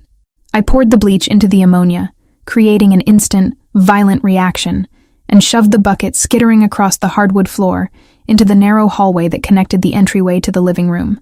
White mist erupted from the bucket like a released phantom. "Clear!" one of the mercenaries shouted, but the word turned into a gagging cough mid-syllable. The gas expanded rapidly, filling the corridor. The mercenaries, expecting gunfire, weren't ready for a chemical assault. They stumbled, clawing at their throats. The chloramine hit their mucous membranes, turning into hydrochloric acid on contact. Their eyes burned, their airways constricted. "Fire!" one of them choked out, blindly spraying bullets into the ceiling. Marco didn't hesitate. He rose from behind the island, a dark, avenging angel in the haze. The rifle in his hands barked, controlled precise bursts of fire. Pop, pop, pop, pop. The first 2 men dropped before they could even level their weapons. The third tried to retreat, stumbling back out the door, retching violently. "Stay down," Marco commanded me, moving forward. He didn't run into the gas. He skirted the edge of the living room, using the ventilation currents to his advantage. He moved to the side window, smashed the glass with the butt of his rifle, and engaged the targets outside who were still trying to figure out why their breach team was screaming. I stayed pressed against the washing machine, eyes squeezed shut. The wet rag pressed hard against my nose and mouth. The smell was acrid, piercing even through the water. The scent of a swimming pool on fire. Gunfire erupted from the yard, shattering the remaining windows. Shards of glass rained down on the leather sofa where we had slept. Marco was a blur of motion, firing, ducking, relocating. He wasn't fighting like a gangster. He was fighting like special forces. Efficient. Brutal. I heard a scream from outside, then silence, then the sound of a heavy body hitting the floorboards inside the house. "Clear," Marco's voice came, rough and coughing. I scrambled up, keeping the mask on. The gas was dissipating, pulled out by the broken door and windows, but the air still stung. Marco was standing over a man in the entryway. The mercenary was alive, clutching a bleeding shoulder, his mask torn off, his face red and blistering from the fumes. Marco kicked the man's gun away and planted a heavy boot on his chest. "Who sent you?" Marco asked. His tone wasn't angry. It was terrifyingly conversational. The man wheezed, pink froth bubbling at his lips. "Go to hell." Marco leaned down and pressed his thumb directly into the bullet wound in the man's shoulder. The mercenary shrieked, a high, thin sound that cut through the ringing in my ears. "I'm already there," Marco said. "I'm the landlord. Now, I'll ask you one more time before I decide to let you choke on your own blood. Who sent you?" "Vane," the man gasped. "Vane and the senator." "We know that," Marco said, applying more pressure. "Tell me something I don't know. Why hit us now? Why not wait for the warrant? The timeline." The man choked out, tears streaming from his chemically burned eyes. They moved it up. I stepped forward, lowering my mask slightly as the air cleared. "Moved what up?" The mercenary looked at me, then at Marco. He realized he was dying anyway. "The wedding, and the flight." Marco eased the pressure slightly. "Talk. Tomorrow," the man wheezed. "The wedding is tomorrow morning. 10 a.m., St. Paul's. Immediately after the ceremony, the senator is boarding a private jet to Montenegro." "Montenegro," Marco repeated, looking at me. "Non-extradition treaty." "He's running," I whispered, the reality crashing down on me heavier than the roof. "He's not just laundering the money. He's cashing out. He's taking the key and leaving the country." "The key?" Marco demanded of the man on the floor. "Where is it?" "On him," the mercenary spat. "Always on him. He knows. He knows you have the files. He knows he can't decrypt them without the physical drive. He's taking it with him. Once he lands in Montenegro, he sells the codes to the highest bidder and disappears." Marco stared at the man for a second longer, then stepped back. He knocked the man unconscious with a swift, merciful blow to the temple with the butt of his rifle. Silence returned to the safe house, broken only by the wind whistling through the shattered door. The smell of bleach and gunpowder hung heavy in the air. Marco walked to the kitchen sink and splashed water on his face, washing away the residue of the gas and the sweat of the fight. When he turned to look at me, his eyes were haunted. "We can't get to him," Marco said. It was an admission of defeat, something I thought incapable of coming from his mouth. "If he's leaving tomorrow, the security will be impenetrable. The FBI, his private detail, the police. They'll form a phalanx around him. We can't hit a moving motorcade, and we can't storm a cathedral. We lose," I said, my voice hollow. "If he gets on that plane, the evidence is locked forever. We stay fugitives. You lose your empire. I spend the rest of my life looking over my shoulder." "We survive," Marco corrected. "We have money in accounts they can't touch. We go to Europe, Asia. We disappear. That's not living, Marco. That's hiding."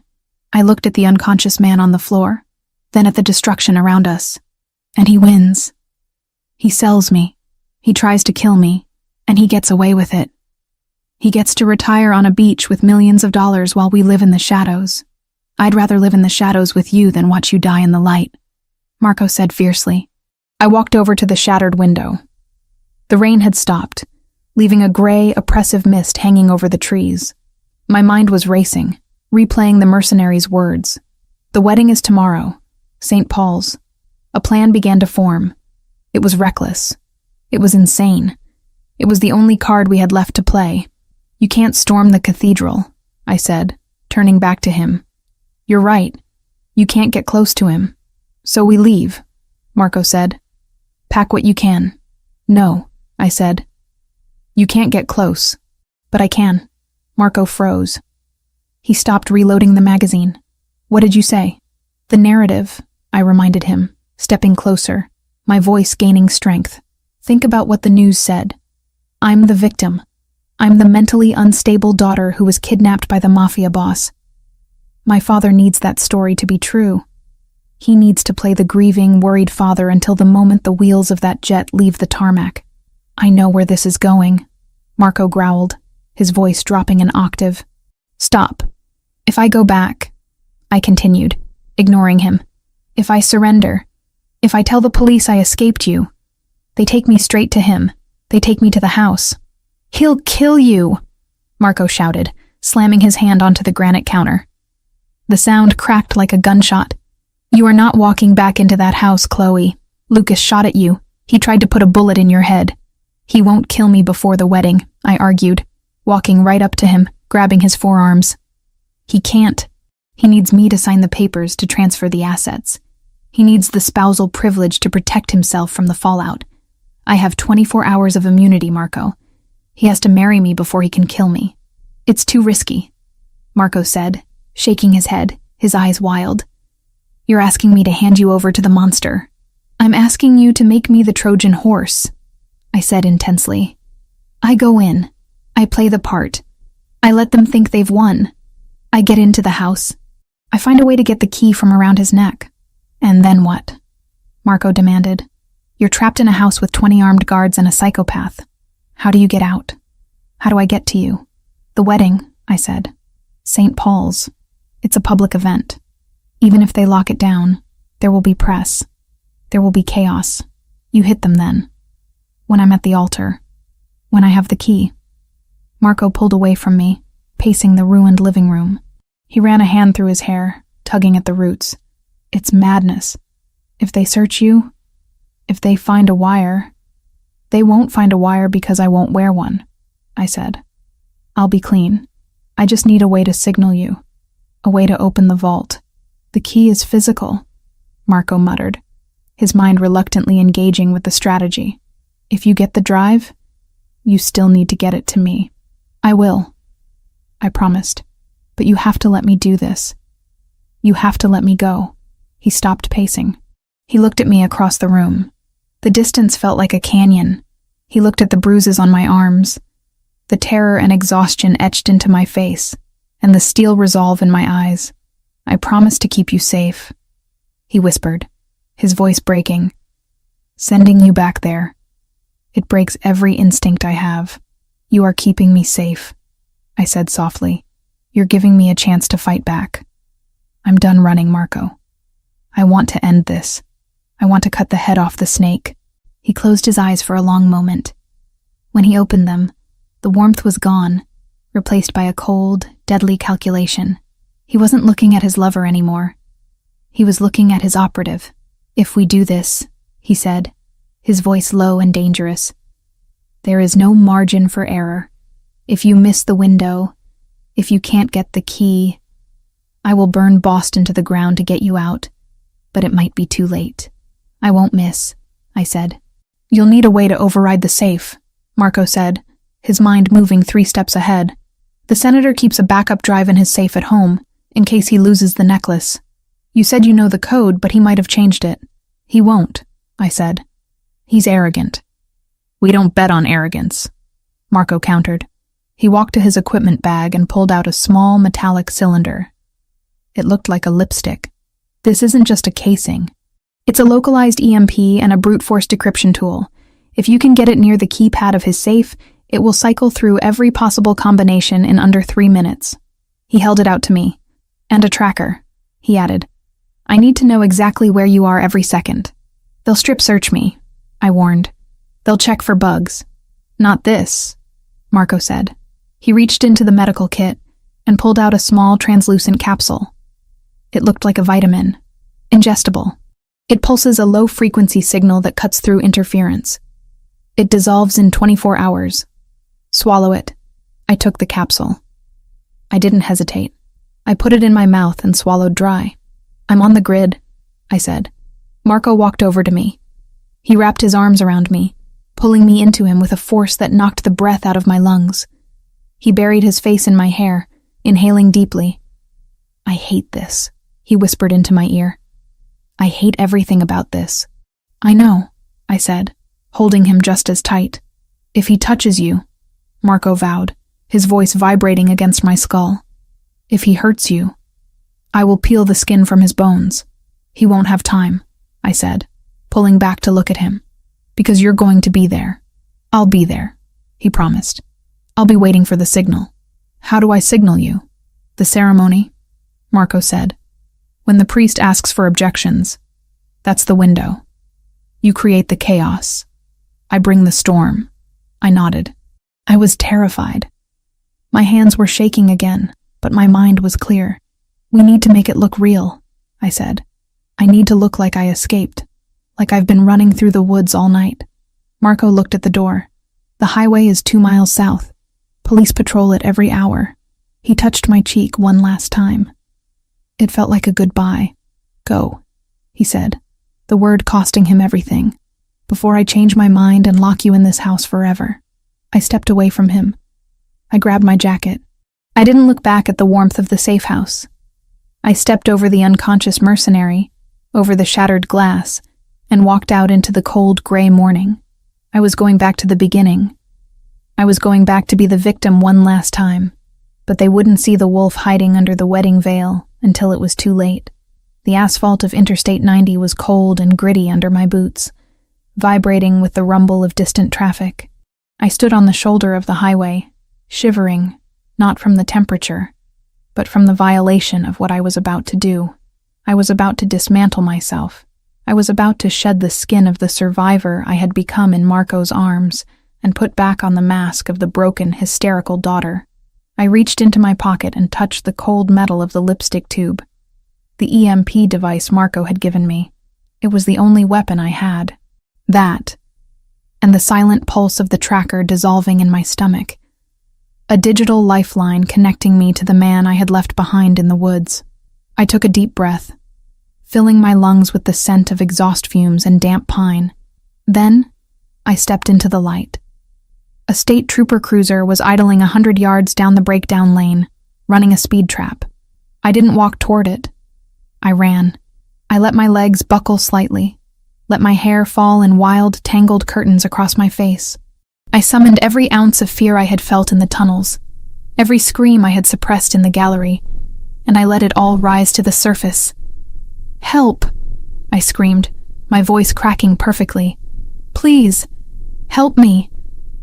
I waved my arms frantically, stumbling into the edge of the driving lane. Brakes screeched. A horn blared. A long, angry note that tore through the morning silence. The trooper's car door flew open before he even put it in park. He was young, his hand dropping instinctively to his holster as he saw a woman running out of the mist. "Ma'am, get off the road," he shouted, rushing toward me. I collapsed onto the gravel shoulder, scraping my palms. I didn't get up. I curled into a ball, sobbing. It wasn't entirely acting. The exhaustion was real. The terror of what waited for me at the end of this ride was real. "He's coming." I gasped as the trooper knelt beside me. I grabbed his uniform sleeve, burying my face in the rough fabric. "He's coming back for me. Don't let him take me." "Who?" the trooper asked, his voice switching from authoritative to urgent. He clicked his radio. "Dispatch, I have a 1054 on I-90 eastbound. Female, mid-20s, visible distress. Send backup and EMS. Ravellini." I whispered the name like a curse, just loud enough for him to hear. "Marco Ravellini.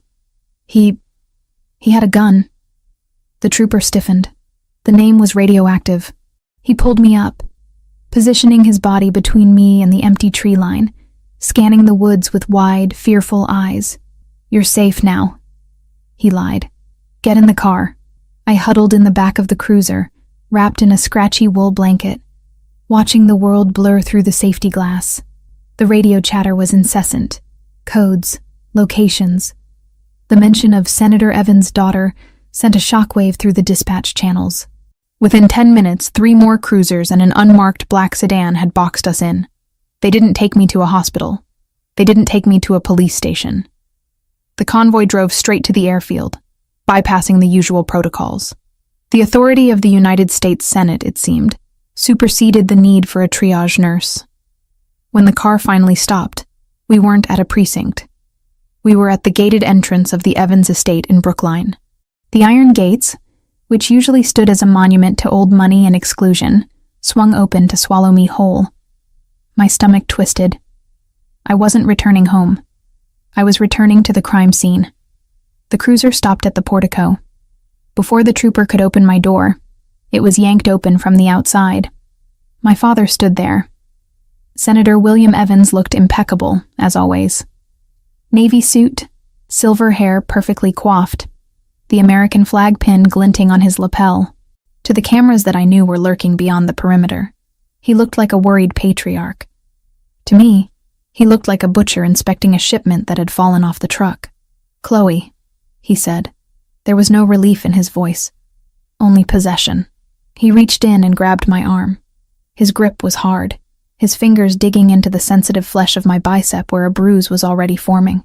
He hauled me out of the car, pulling me into a hug that felt more like a restraint. "Thank God," he said loudly, for the benefit of the troopers standing by. "My poor girl, look at you." He pressed my face into his shoulder. I smelled his cologne. Expensive, musky, cloying. It was the scent of my childhood fear. I tried to get away. I sobbed into his jacket, playing my part. I ran all night. "Shh," he hissed in my ear, his voice dropping to a venomous whisper that only I could hear. "If you say one word about the paintings, I will have you lobotomized in a Swiss clinic before the week is out." I pulled back, letting my eyes widen with a manic, fragile terror. "I just want to sleep. Please, Daddy. I just want it to stop. It's over now," he said, turning to the lead officer. "Thank you, Lieutenant. My family is indebted to you. My personal medical team will take it from here. She needs privacy and sedation." "Senator, we need to take a statement regarding Ravellini," the officer started. "Tomorrow," my father snapped. "Can't you see she's in shock? Get off my property." He didn't wait for an answer. He dragged me up the steps and into the house. The heavy oak doors slammed shut, cutting off the sunlight, the police, and the last hope of rescue. The foyer was exactly as I remembered it. Cold marble, looming portraits of ancestors who looked down with judgmental stares, and the silence of a mausoleum. But today, the silence was broken by a slow, mocking clap. Lucas Vane emerged from the library. He looked different than he had at the gallery. The smooth, polished politician was gone. In his place was a man with dark circles under his eyes and a bandage wrapped around his right hand where Marco had shot the gun out of his grip. He walked with a slight limp, favoring the leg where the concrete shrapnel had hit him. "The runaway bride returns," Lucas said, his voice dripping with acid. He walked up to me, invading my personal space. My father released my arm, but he didn't step between us. He went to the sideboard and poured himself a drink, ignoring the predator circling his daughter. "You look terrible, Chloe," Lucas observed, reaching out to touch a lock of my matted hair. I flinched violently, slapping his hand away. "Don't touch me," I screamed, keeping up the act of the traumatized victim. "You tried to kill me. I tried to save you," Lucas corrected smoothly, though his eyes promised retribution. "You were being abducted by a terrorist. I was firing at the threat. It's a tragedy you were in the crossfire." He grabbed my chin, forcing me to look at him. His grip was painful. "Where is he? Where is Ravellini?" "I don't know," I stammered, tears leaking from my eyes. He dropped me in the woods. He said I was slowing him down. He ran north." "North," Lucas repeated, skeptical. He looked at my father. "We need to search her." "Lucas." My father sighed, taking a sip of scotch. "She was with him for 2 days, William," Lucas snapped. "He's a strategist. He wouldn't just let her go. She's a liability, unless she's a messenger." Lucas turned back to me. "Strip." My blood ran cold. "No. I said strip," Lucas roared, the facade cracking completely. "Right here. Now. I want to know what you're carrying." "I'm not wearing a wire," I yelled, backing away until I hit the staircase banister. I escaped. I barely got away with my life. "Check her," my father ordered, bored. "We can't take chances." Lucas grabbed the front of my jacket, the oversized tactical jacket Marco had given me, and ripped the zipper down. He shoved it off my shoulders. He patted down the pockets of my jeans, his hands rough and invasive. He checked my waistband, his fingers lingering inappropriately, making my skin crawl with a nausea that had nothing to do with the chemical gas I'd inhaled earlier. He found nothing. No phone. No wire. No gun. "Shoes," he commanded. I kicked off the boots. He shook them out. Nothing. He stepped back, looking frustrated. He circled me, eyeing the lipstick tube that I had shoved into the coin pocket of my jeans. A pocket so small and tight he hadn't felt the cylinder during the pat-down. It was a gamble. A terrifying, reckless gamble. If he asked me to empty my pockets, it was over. "Open your mouth," he said. I opened it. He grabbed my jaw, tilting my head back, looking under my tongue, checking my molars for a transmitter. He saw nothing but my throat. The tracker was already deep in my digestive tract, pulsing silently, invisible to the naked eye. "Clean," Lucas muttered, stepping back. He looked disappointed. "Satisfied?" I spat, pulling my jacket back up to cover my trembling body. "For now," Lucas said. "Take her upstairs. Lock her in the East Wing. Dr. Eris is coming to administer a sedative. I want her unconscious until the ceremony." "The ceremony?" I asked, feigning confusion. "What ceremony?" "Our wedding, darling." Lucas smiled, a shark baring its teeth. "Tomorrow morning, 10 o'clock. We moved it up. We can't let a little thing like an abduction ruin our special day, can we? Besides, the public sympathy will be incredible for the Poles. The brave survivor marrying her hero." My father set his glass down. "Take her up. 2 guards on the door. No one enters except the doctor." 2 of the private security contractors, men who looked indistinguishable from the ones Marco had gassed, stepped forward. They took my arms and marched me up the grand staircase. I didn't fight them. I let my feet drag. I let my head hang low. But as we ascended, I counted the steps. I noted the position of the cameras. I clocked the shift change of the guards in the hallway. They shoved me into my old bedroom and slammed the door. I heard the distinct click-clack of the external deadbolt engaging. I was trapped. I waited. I waited for 10 minutes, standing in the center of the room that had been my childhood prison. The pink wallpaper, the canopy bed, the shelves lined with participation trophies I hadn't wanted. It was all a shrine to a girl who didn't exist anymore. Then, the door opened again. A man in a white coat entered, carrying a black medical bag. Dr. Eris.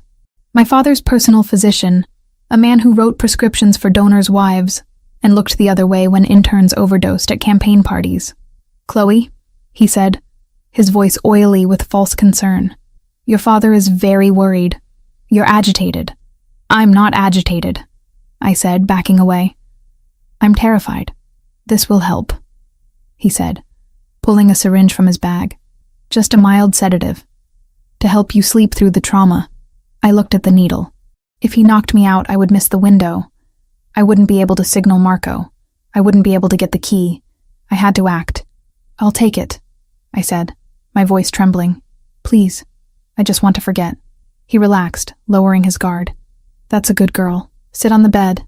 I sat. He approached, swabbing my arm with alcohol.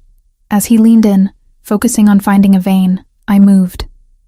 I didn't punch him. I wasn't Marco. I used what was there. I grabbed the heavy brass lamp from the bedside table and swung it with both hands. The base connected with the side of his head with a sickening thud. Dr. Eris crumpled to the floor without a sound. I froze, listening. Had the guards heard? Silence. The heavy oak door was soundproofed, a feature my father had installed years ago to keep my crying from disturbing his meetings. For once, his cruelty was my advantage. I checked the doctor's pulse. Strong, steady. He was out, but alive.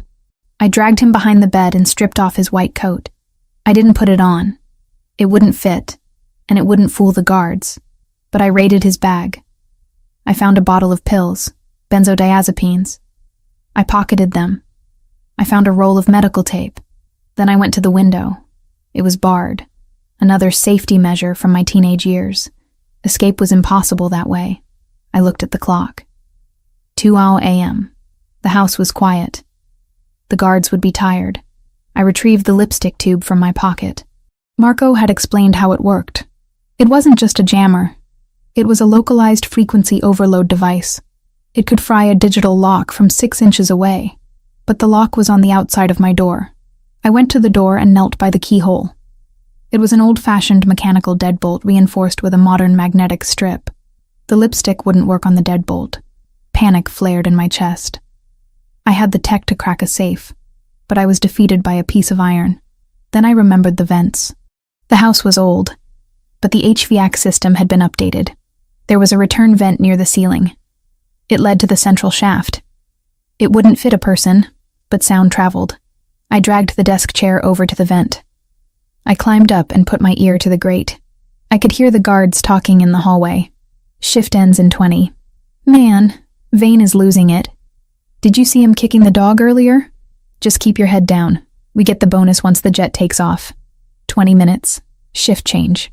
That was the gap. I waited. It was the longest 20 minutes of my life. I sat on the floor, clutching the lipstick device, breathing in rhythm with the tracker in my gut. I am not alone, I told myself. Marco is watching the dot on a screen. He knows I'm here. Finally, I heard heavy footsteps retreating. Then, a brief silence before the new set of footsteps would arrive. It was a window of maybe 30 seconds. I didn't try to pick the lock. I used the medical tape. I taped the latch of the door, not the deadbolt, but the catch. It was a desperate hope that maybe, just maybe, they hadn't engaged the deadbolt fully, or that in their laziness, they relied on the magnetic seal. I tried the handle. Locked. I leaned my forehead against the wood. Think, Chloe. Think. The doctor. I ran back to Dr. Aris. I searched his pockets. Keys. A ring of keys. I grabbed them, my hands shaking so hard I dropped them twice. I ran back to the door. I tried the first key. It didn't fit. The second. No. The third. It slid in. I turned it. The deadbolt clicked back. I cracked the door open. The hallway was empty. The new guards hadn't rounded the corner yet. I slipped out, closing the door softly behind me. I was barefoot, moving like a ghost across the Persian runners. I didn't go toward the exits. I went deeper into the belly of the beast. My father's study. It was on the ground floor, past the library. I used the servants' staircase, the narrow, creaky steps I used to sneak down for snacks as a child. I froze at every shadow, every settling timber of the house sounding like a gunshot. I reached the study door. It was closed. A keypad glowed blue next to the handle. This was it. I pulled the cap off the lipstick device. I held it up to the keypad. I pressed the activation button on the bottom. The device hummed. A sound barely audible, like a mosquito. The blue light on the keypad flickered. Numbers began to cycle rapidly on the display, a blur of red LEDs. Calculating. Come on. Come on. Hey! A voice shouted from the hallway behind me. I spun around. A guard was standing at the end of the corridor, his flashlight beam hitting me in the face. She's out. The girl is out. He yelled into his radio, reaching for his gun. The keypad beeped. A solid green light. Access granted. I threw the door open and threw myself inside, slamming it shut and throwing the manual bolt just as a bullet splintered the wood where my head had been. I was in. But now I was under siege. Open the door! The guard screamed, pounding on it. We have her cornered in the study. I didn't have time. I ran to the painting on the far wall, a portrait of George Washington. I swung it aside. Behind it sat the wall safe. This was the backup. Marco was right. My father was paranoid. He kept a copy of everything. The safe had a biometric scanner and a digital keypad. I held the lipstick device to it again.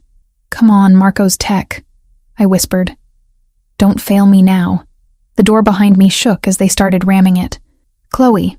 It was Lucas's voice. Open this door or I swear to God I will burn this room down with you in it. The safe buzzed.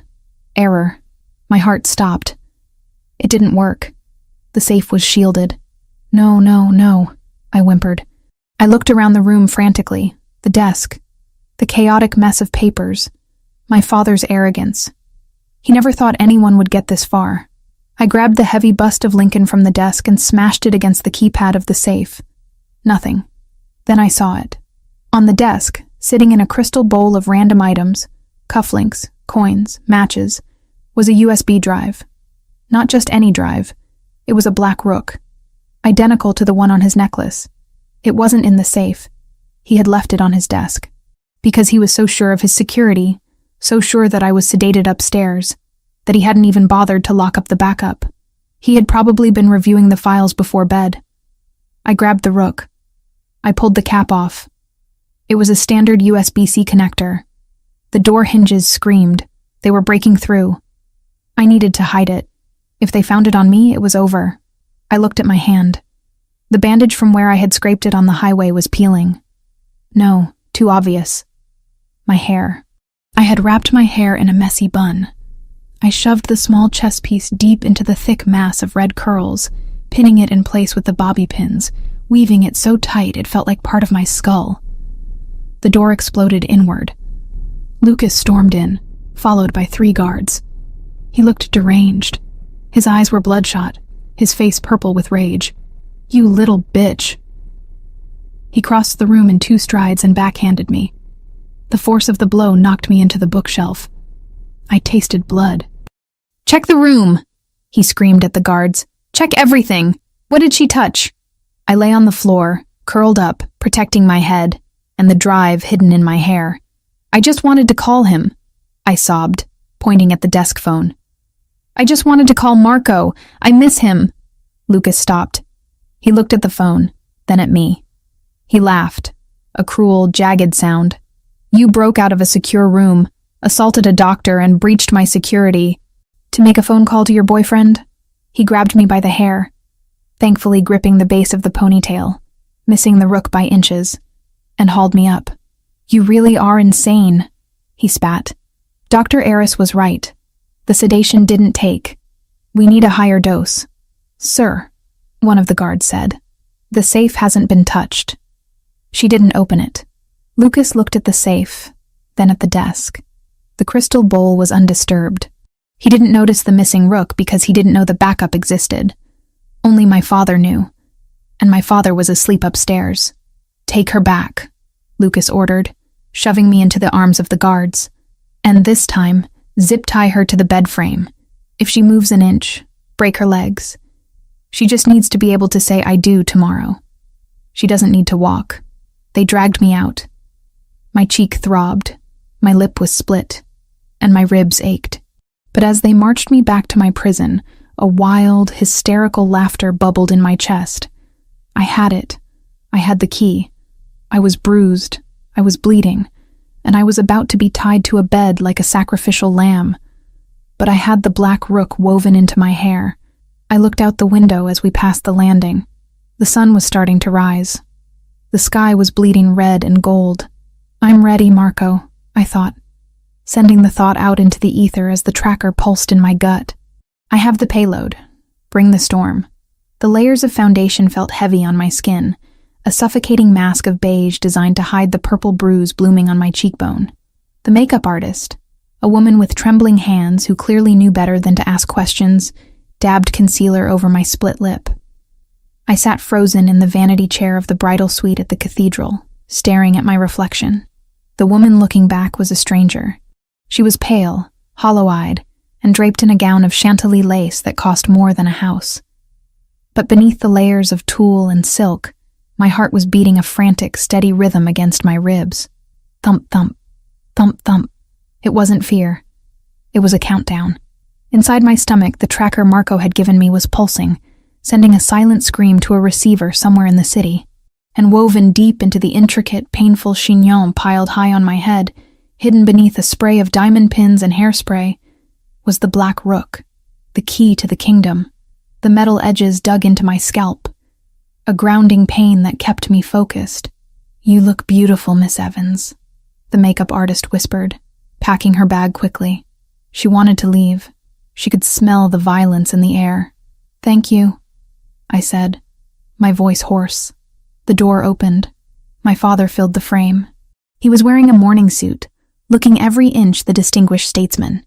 He dismissed the makeup artist with a wave of his hand. When the door clicked shut, the temperature in the room seemed to drop 10 degrees. He walked over to me, placing his hands on my bare shoulders. I suppressed the urge to vomit. "This is it, Chloe," he said, his eyes meeting mine in the mirror. "No more games. No more running. You walk down that aisle, you say 'I do,' and you smile for the cameras. Do you understand?" "I understand," I said softly. "If you try anything," he leaned down, his breath hot against my ear. "If you trip, If you cry, if you hesitate, I have men stationed at every exit, and I will give the order to find Marco Ravellini and burn him alive in whatever hole he's hiding in." I didn't flinch. He thought Marco was hiding. He thought he had won. "I'm ready, Father," I said. "Let's get this over with." He scrutinized me for a moment, looking for the cracks, for the hysteria I had displayed yesterday. Finding only resignation, he nodded, satisfied. He offered me his arm. We walked out of the suite and toward the massive double doors of the cathedral nave. The sound of the organ vibrated through the floorboards, a heavy, ominous chord that sounded more like a funeral dirge than a wedding march. "Wait here," the coordinator signaled. The doors swung open. The flash of cameras was blinding. Hundreds of them. The press had been allowed into the vestibule and the back of the church, a calculated move to show the world the happy union. Beyond the wall of paparazzi, the pews were packed with the city's elite. Judges, senators, business tycoons, and members of the crime syndicates my father did business with. It was a congregation of wolves in designer suits, and at the end of the long red-carpeted aisle stood Lucas Vane. He watched me with a possessive, hungry sneer. He was tapping his thigh with his bandaged hand. He looked impatient. He looked like a man who was moments away from claiming his prize. My father tugged my arm. "Walk." I stepped forward. Every step was a battle. My legs felt heavy, but I forced them to move. Left, right, left, right. I fixed my eyes on Lucas, letting him see the submission he wanted. I needed him to lower his guard. I scanned the periphery without moving my head. The security was tight. Men with earpieces lined the walls every 10 feet. There were snipers in the choir loft. I had seen the glint of a scope when the doors opened. It was a fortress. But Marco had said he would be the storm. I reached the altar. My father handed me off to Lucas like a baton in a relay race. Lucas grabbed my hand, his fingers squeezing mine hard enough to grind the bones together. "You made it," he whispered, a cruel smile playing on his lips. "I was worried you'd try to fly out a window." "I know when I'm beaten," I murmured, lowering my eyes. The priest, an elderly man who had likely been bribed to ignore the tension radiating off the groom, began the liturgy.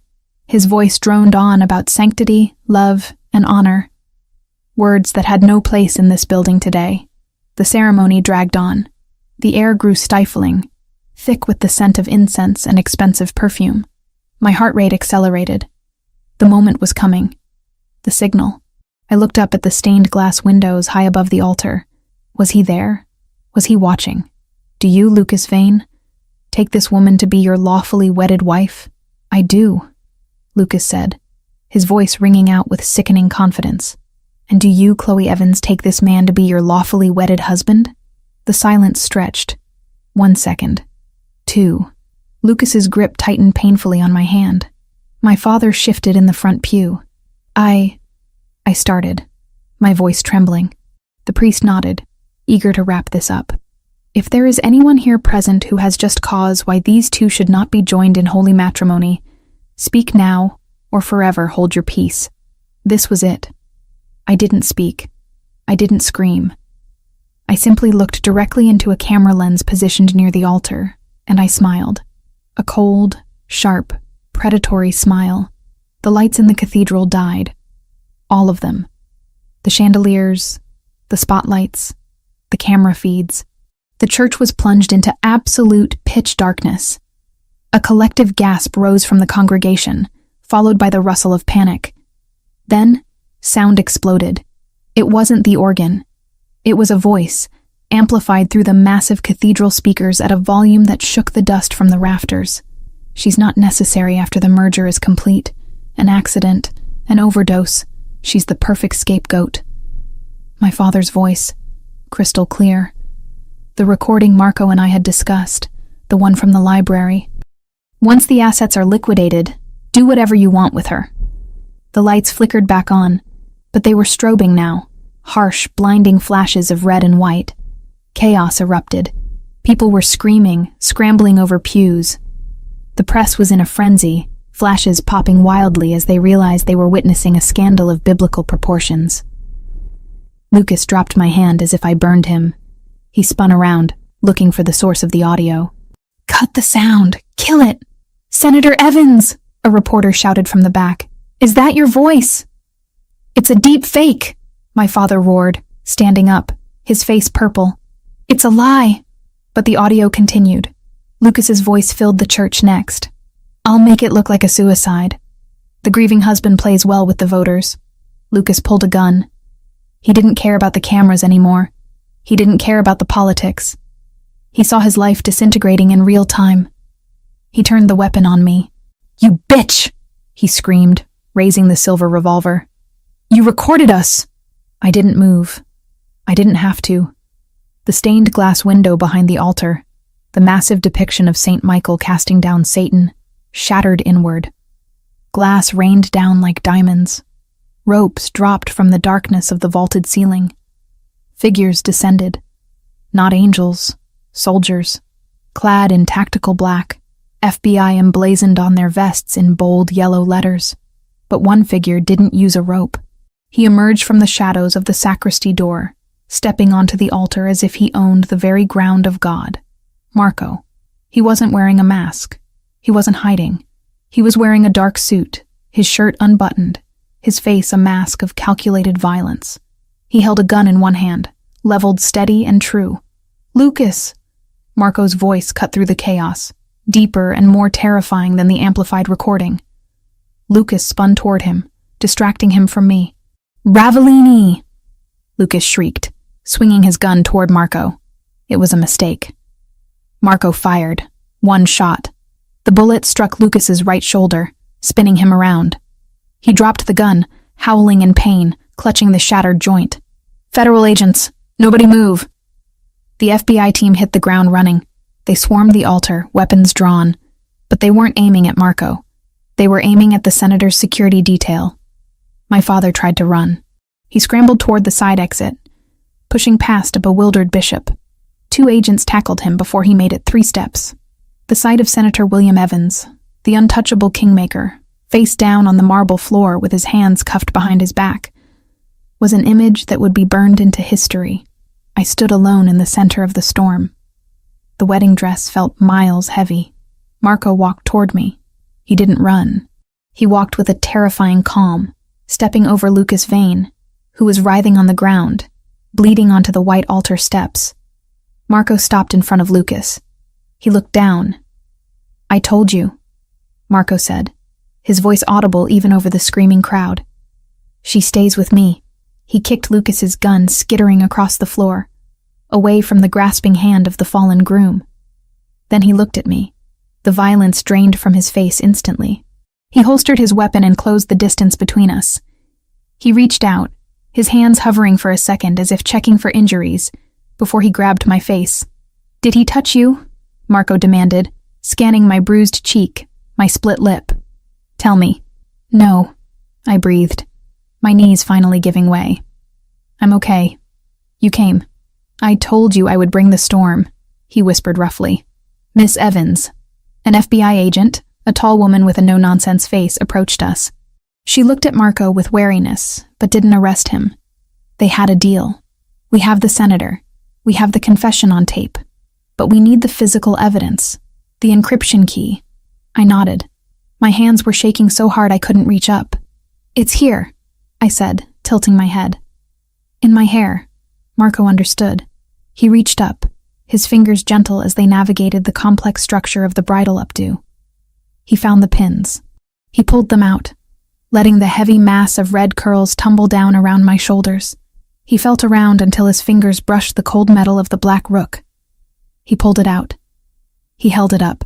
The USB drive caught the strobing emergency lights, a small black piece of plastic that contained the ruin of 20 powerful men. He handed it to the agent. "The Da Vinci files," Marco said. "Full decryption. Names, dates, bank accounts. It's all there." The agent took it, bagging it immediately. "And you're part of the deal, Mr. Ravellini. I'm walking out of here," Marco said flatly. "And I'm taking her with me." The agent hesitated. She looked at the chaos, at the senator being dragged away, at Lucas bleeding out under the care of a medic. She looked at the undeniable evidence Marco had just handed her, a career-making bust, We have a 20-minute window before the local PD secures the perimeter, the agent said, checking her watch. After that, I can't guarantee your freedom. Go. Marco didn't waste a second. He wrapped his arm around my waist, pulling me into his side.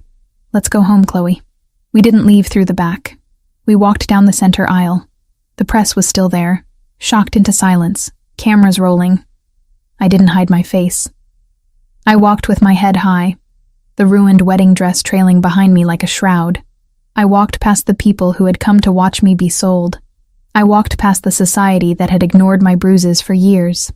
Marco shielded me from the flashes, his body a solid wall between me and the world. As we reached the heavy oak doors, the rain was falling again outside. A cleansing deluge. Wait, I said, stopping at the threshold. Marco paused, looking down at me. What is it? I reached down and grabbed the layers of tulle and silk of my skirt. I ripped the fabric. It tore easily, ruined by the day's events. I stepped out of the heavy train, leaving the bulk of the wedding dress in a pile on the church steps. I was left in the silk slip, shivering in the cold air, but free. Now I'm ready, I said. Marco took off his suit jacket and draped it over my shoulders. It was warm and smelled of him. Gunpowder and sandalwood. The car is waiting, he said. We ran into the rain, hand in hand. Not away from something this time. Toward something. The black Aston Martin was idling at the curb, engine purring. I slid into the passenger seat. Marco got behind the wheel. As we peeled away from the curb, leaving the sirens and the scandal in the rearview mirror, I reached into my pocket. I pulled out the lipstick device Marco had given me. I didn't need to use it, I said, tossing it onto the dashboard. He left the key on his desk. He was so arrogant he didn't even lock the backup. Marco laughed. It was a sound of pure relief, a rough, beautiful sound. He reached over and took my hand, lacing his fingers through mine. You did it, Chloe, he said. You took down the untouchables. We did it. I corrected. I squeezed his hand. Where are we going? The safe house is burned. We're going to the airport, Marco said, glancing at me with a smirk. But not to Montenegro. Where then?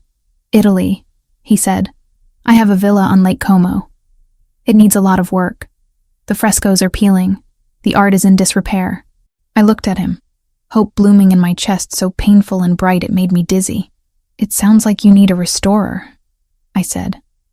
I do, Marco said, lifting my hand to his lips. I need the best. And I hear she's finally free. The city of Boston faded behind us. A gray smear of rain and bad memories. I leaned my head back against the seat and closed my eyes. The tracker was still in my gut. The bruises still throbbed on my face. But for the first time in my life, the silence inside my head wasn't empty. It was peaceful. Marco? I whispered. Yeah? I'm not running anymore. I know, he said, tightening his grip on my hand. Neither am I. We drove into the storm, but the fear was gone. We were the eye of the hurricane now, and nothing could touch us. The sunlight hitting the surface of Lake Como didn't look like the sun in Boston. It was softer, older, filtered through the haze of the Italian Alps and the scent of lemon trees that lined the terrace. I sat on a wrought iron stool. A palette of oil paints balanced on my knee, staring at the canvas in front of me. It wasn't a new creation. It was a resurrection. The canvas was the silent Madonna, the fake Raphael that had hung in the Lombra Gallery 4 months ago. The painting Marco had slashed open with a scalpel to retrieve the evidence that brought down a senator. It sat on my easel now, the jagged, violent tear down the center slowly disappearing under my brushstrokes. I was stitching the Madonna back together, layer by layer, pigment by pigment. I dipped my brush into a mixture of ochre and linseed oil. My hands, which had once shaken so violently I couldn't hold a glass of water, were steady. The tiny white scar low on my abdomen, where the tracker had once sat like a ticking threat, was the only reminder my body still carried of being hunted. A shadow fell across the terrace. I didn't flinch. I didn't reach for a weapon. I knew that shadow. I knew the weight of the steps that approached me, the specific rhythm of the boots on the ancient stone tiles. You're working too hard, a voice rumbled, low and rich like the espresso sitting cold on the table beside me. Marco Ravellini stepped into my peripheral vision. He looked different here. The perpetual tension of Boston, the coiled spring of a man constantly anticipating an ambush, had loosened slightly. He wasn't wearing a suit. He wore a white linen shirt with the sleeves rolled up, exposing the scar on his forearm, where I had stitched him up in a safe house that felt a lifetime away. "I'm not working," I said, looking up at him. "I'm healing her." Marco walked behind me. He placed his hands on my shoulders, his thumbs digging into the muscles of my neck. His touch was heavy, grounding. It was the anchor that kept me from drifting away into the surreal beauty of our new life. "She looks better than she did in the gallery," Marco noted, looking at the painting.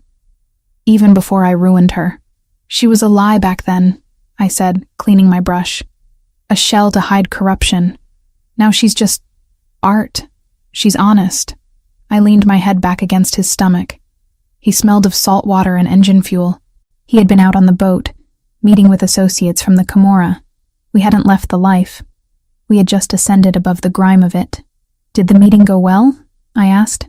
"It went as expected," Marco said, his fingers trailing down my collarbone. "The foundation is officially registered, the Ravellini Heritage Trust. We have the permits to begin acquiring Renaissance pieces for cultural preservation.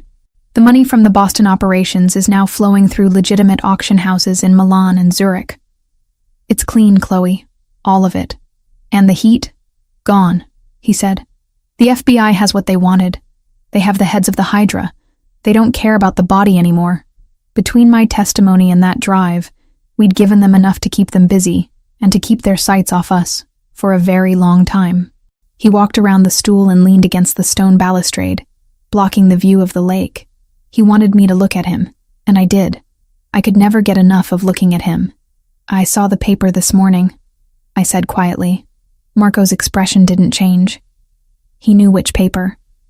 The Boston Globe International edition that was delivered to the villa every day.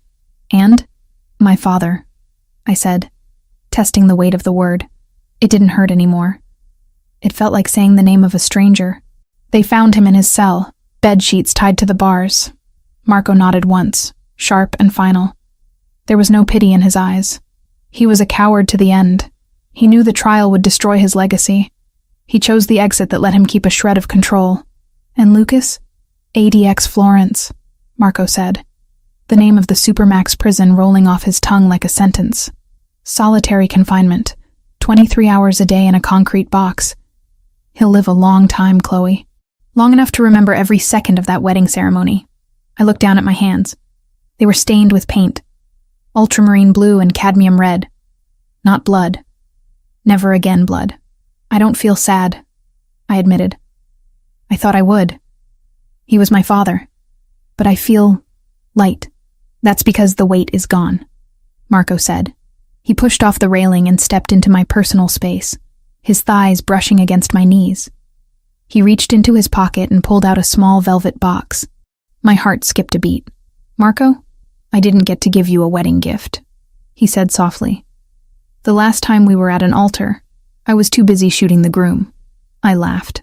A genuine bubbling sound that echoed off the villa walls.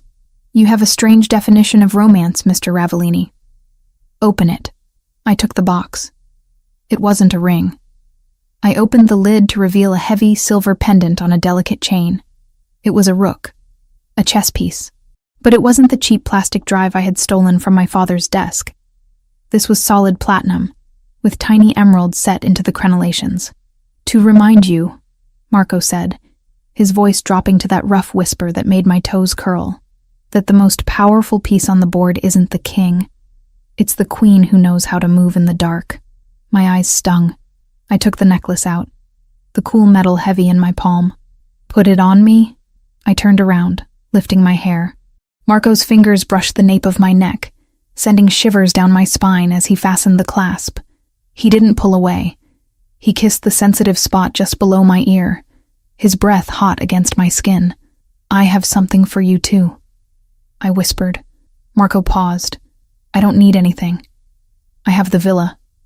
I have the empire. I have you. You might need this," I said.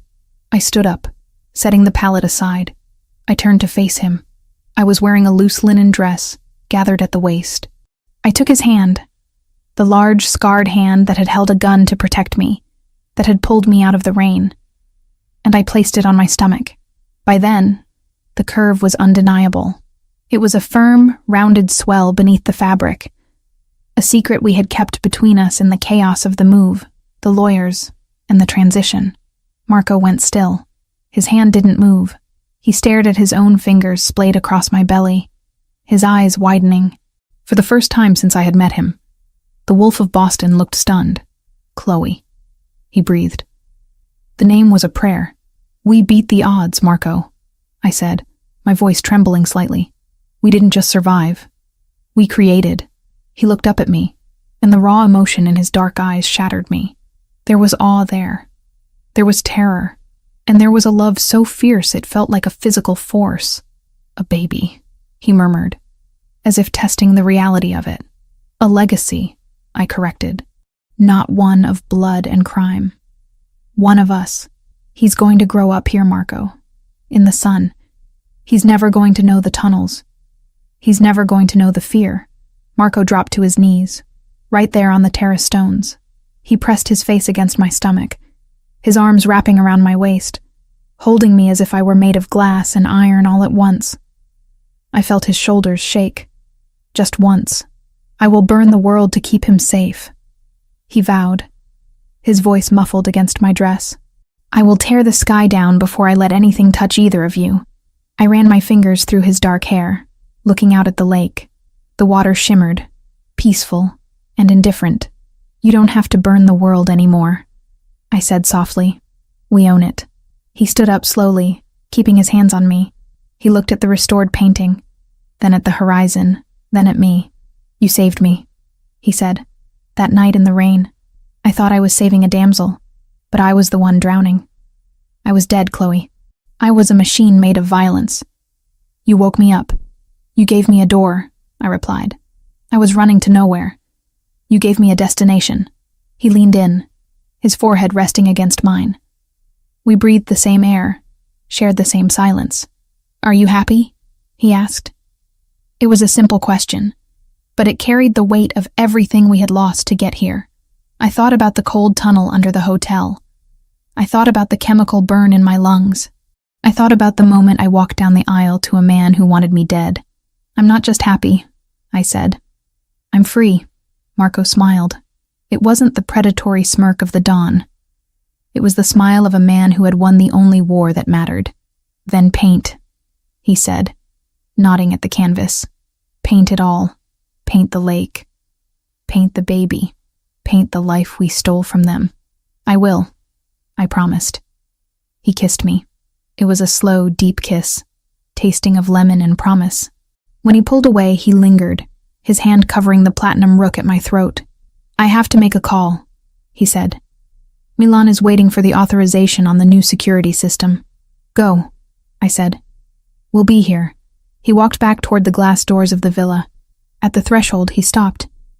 He turned back, his silhouette framed by the dark interior of the house that was our fortress. Chloe? Yes? You knocked on my door, he said, echoing the words he had spoken that first night, in a different life. And you opened it, I replied. Stay with me, he said. The command was gone. It was a plea. It was a vow. I smiled, picking up my brush, dipping it into the green paint. The color of life, the color of the dress I had worn the night I became his. Always, I said. He watched me for another second, then disappeared into the house. I turned back to the canvas. I painted the Madonna's robes. I painted the light. I painted the future, stroke by stroke, secure in the knowledge that behind me, the door was locked, the gate was guarded, and the monster who lived inside was no longer a monster to me. He was my husband. He was the father of my child, and he was the only safety I would ever need. The end.